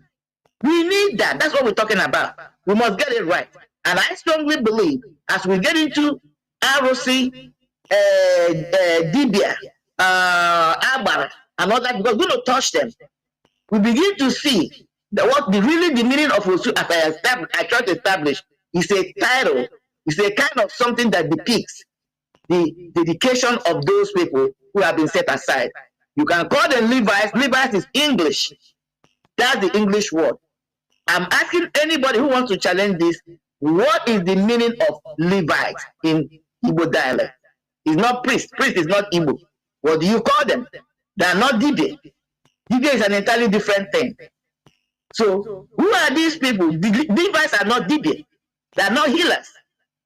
They are custodians. So in Igbo language, those who want to challenge the argument, I would like them to come up in our next listen and tell me what is the meaning of Levite in Igbo dialect. It is Osu. I will conclude here for now. Thank you very much. Sometimes people might not understand what we are trying to achieve here by trying or pushing us into digging into history. Without knowing your past or your history, you don't know even, you will not know where you are going to. You know, Egypt today is in the forefront of the world, the historical issues, or whatever you call it. The pride of Egypt today, Egypt, is their rich history. Though the population, demography change, population change due to conquest, the people you saw in Egypt today, they were not the main Egyptians. Arab invaded Egypt at the coming of Prophet Muhammad in 7th century. That was when Egypt and other North Africans were invaded. And what they did there, they pushed down the indigenous people, which are the black people. They pushed them down south and they slaughtered most of them and they took over because that is how they behave. Now, Egypt, as I said, their pride is their history. And without them digging, without archaeologists digging, they will not find out, they will not find things. What we do here is to push us into digging our history, our historical past that will help us, because it will surely help us to sharpen ourselves, you know, to structure ourselves, our present selves. When you understand that maybe your great-grandfather is your grandfather is or was a heavy wrestler in the village in Zubuago, you, the grandson, you use it as reference.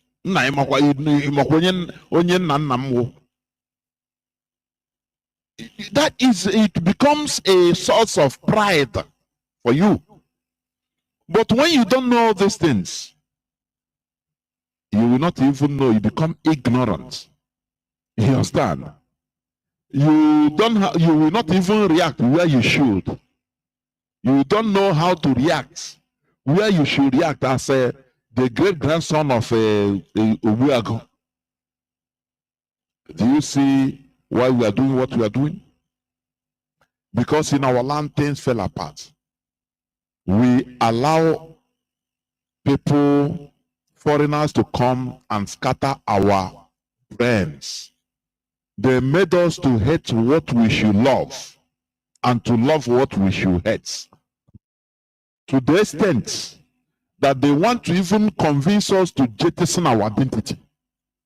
It is very sad. You know, to the extent, you know, when we talk all these things, it is not a day job. They use everything. I could remember the time when, once you become a Pentecostal pastor in Nigeria, before you know, you travel to America. Do you see how they attracted people? Through money. They give people money to set up churches. Money was flowing from Europe, from America. All these are soft ways. So for somebody to make a living, now he has to succumb to the ideology of the foreigners, one way or the other, and support them. But this is exactly how they got us. But now we are matured enough in order to think back. As Wanda said, this is just a tip on the iceberg. We will continue researching. And we challenge our people, listeners, Biafrans, to dig more deep. You know, our leader, he taught us something. Sometimes he will be broadcasting and say, bring your computer or your smartphone. Log on. He will bring a topic. He say, go now and Google. And everybody will be busy googling, researching. That is one of the best things that happened to us, to study. You cannot try to replicate or keep an ideology or a tradition or the values without valuing them. I don't know whether people understand. Before you try to teach people, try to put value on a tradition, you must value that tradition. You must make people like it, value it. Now, before you profess it. I used to watch sometime one of our brothers. I used to watch him on social media. All those time, a few years back, because of the awakening of our leader, brought by our leader, these brothers will carry a microphone. You know, the way they preach, they do crusade, carry megaphones and the speakers. Sometimes you go to public places. I cherish that our brother. Even that time, I used to watch him that time, few years back. He will carry speaker where, he go start preaching our women openly in the marketplaces. So that is the good thing that Mazi Nnamdi Kanu has started. Let us just judge our behavior, the results we are having in our land. They brought all this Christianity, everything, gungun, churches everywhere, everybody born again, Catholic, Anglican, this and that, carrying Bible. Does that eliminate criminality in our land? The answer is no. Instead, it increases. Now, you ask yourself, now, what is the problem? We are in a wrong, I buying in a one chance, honestly. We're in a wrong car. That is why we want to, bring us back, bring ourselves back, restitution, to bring our minds back, so that we can start again, because the road we are going wasn't good. Otherwise, we will go into extinction. I'm telling you. When they said, I think one United Nations body said that the Igbo language can go into extinction in the next 75 years, as of that time, maybe 10 years back, people thought that it is a joke. We see it today. We see it today. When even our people publicly deny who they are, it is very sad. Therefore, this also, while other people cherish their own, you go to maybe Cambodia monastery, Buddhist monks, they are being respected.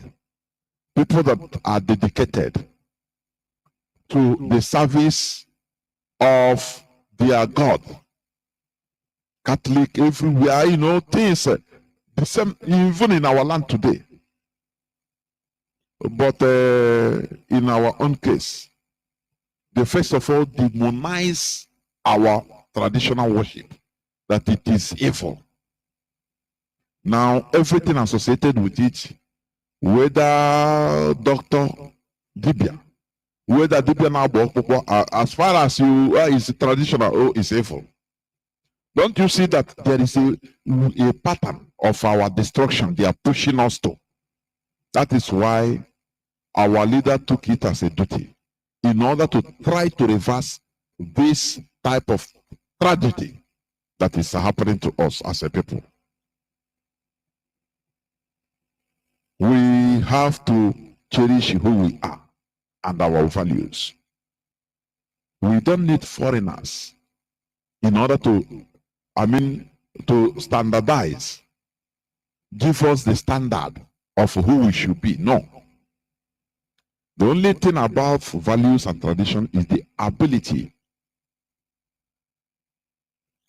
to change, absorb things that you should. Like I read about the Levites. They have Levites, school of Levites today.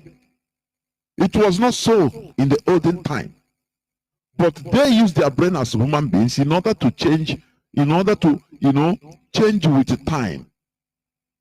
In order to restructure their thing. Because they are human beings. They have brains. In our own, we condemn everything. And we allow people to be deceiving us. Pastor Suleiman, brain saved him. Work of man saved him. Bulletproof car saved him. But he will come out in the church tomorrow and start dancing and say, God saved him. And you see gullible zombies, they believe. Because he's a man of God. It's very sad. Stop being deceived. We are never telling you that there is no God. Never.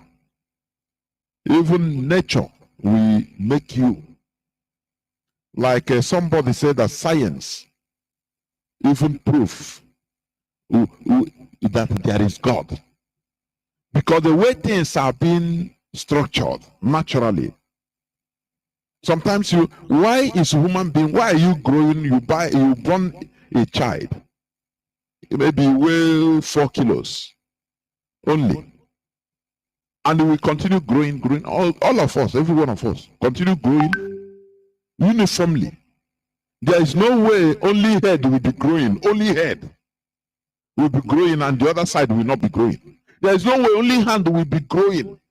There is no way intestine will long and start coming out. Disorderly. No. Everything is uniform. The hormones, everything is controlled. Therefore, there is a force that set up all these things. That is the way I think. When we talk about, because some people, when they hear us, try to bring out castigations about, or maybe the Christian religion they impose on us, they thought that, we are against God. No. God is not a Christian. God doesn't have religion, for your information. Religion is a man-made. That's it. God is a different entity altogether. It is now man to explore how to reach there. That is, they form their own religion. This is how to reach there. This is how to reach that God. Just like as people, different countries. America, Russia went to the moon, went to space. It is not easy to build a vehicle that will get out of Earth's atmosphere. It is not easy. Russia built their own, they went. America built their own, they went. Other countries, China, they are building. So it might not necessarily mean the same thing. Or each one is building, but the end point is to travel to space. A vehicle that travels to space. That is religion. Space is there already. It doesn't care. It doesn't care what you build. It's there waiting to be explored. It's just like God. God is there. So any way you think that is the way you reach to God, okay, it's your own making. If you do it, it works for you, it's okay. It's okay. Why do then you have to demonize our own? And you worship foreigners on. Church of England is being controlled, modified to be controlled by British monarchy. Is that how it was made? No. Originally it was not like that. But the British, when he entered their hand, now they modify it to their own liking, using their own value. That is how it's supposed to be. So in our own side, we have to go back to our roots. That is what I want to say. This is where I'm going to finish. Where I'm going to stop. Biafra is our religion. Biafra is where we worship. You know, Malami, there's something, one mind game is trying to play. You know, he's saying Malami, the justice, the Chief Justice of Nigeria, or Minister of Justice, I don't know. There's one statement he's made. You know, these people are smart. Let me tell you. He said that, oh, Mazi Nnamdi Kanu, it is only the Igbo governors that will decide on the release of whether Mazi Nnamdi Kanu will be released unconditionally. It is governors, Igbo governors and politicians. He wants to tag to bring us to be at war with our people. Among us. You know, yeah, that is exactly what he wants to achieve. Because they know that they thought that we can destroy ourselves from inside out. Yes. We start fighting. Oh, okay, Igbo governor. We are out, they are laughing. They are the people holding our leader. Now they tag it to the governors, to our politicians, so that we'll be fighting each other. Yeah. Do you understand? We know these people like, you know, these people, there's a way they take us as very gullible set of, you know, that we are gullible. Anything they just give us, you know, we start with emotion, we start fighting. Hey, governors, hey, it's you. And they are fighting. And I mean, they are laughing. No. It is the decision is not on the Igbo politicians. The decision is on the caliphate. And the caliphate must release our leader. Malami. They must release our leader. They don't need to put the internal war between us and... We know that our politicians are bad, but it's this time we understand their game. Thank you for listening. That's why we need to be thinking critically. That is what Mazi Nnamdi Kanu has made us to be critical thinkers. The things are not as straightforward as you might think. Before we use sentiment and think, oh, and we, you know, the people they'll be laughing, they'll go their way. But now, no. Mm-hmm. This generation of IPOB, no, it's not like as they think it. Oh, Igbo people, they are just like that. Give them any slightest thing, and they will kill themselves. No. Our leader must be released. It is the caliphate that is holding our leader. Nobody else. Thank you for listening. Biafra is our identity. Biafra is our religion.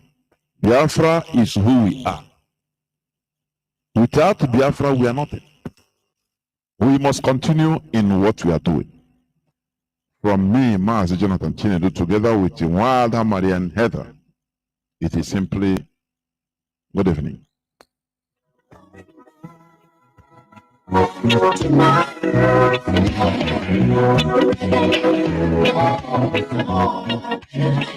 the indigenous people of Biafra, ably led by Saint Mazi Nnamdi Kanu, humbly call on traditional rulers, aka Ndeze, town union, churches, villages, kindreds, Ndiamala, Allah, paternal and maternal homes, to beg, hear our voice and hear our cry in this request. To please do the needful now before it is too late. We ask all the people involved to beg, try and bury all the corpses we scatter all over Biafra land. For this one, they should say if they bring us spiritual and physical problem, and now they suffer we know. When you know the root cause of the sickness, the treatment now don't be easy. I beg my people. Now we don't sabi the cause of the sickness. I think we don't come up with the solution. The research way they show say some dead body don't be up to 1 year, 3 years, 5 years, and the death count. Now human being we go bury on a firewood. Everybody where this one concerned.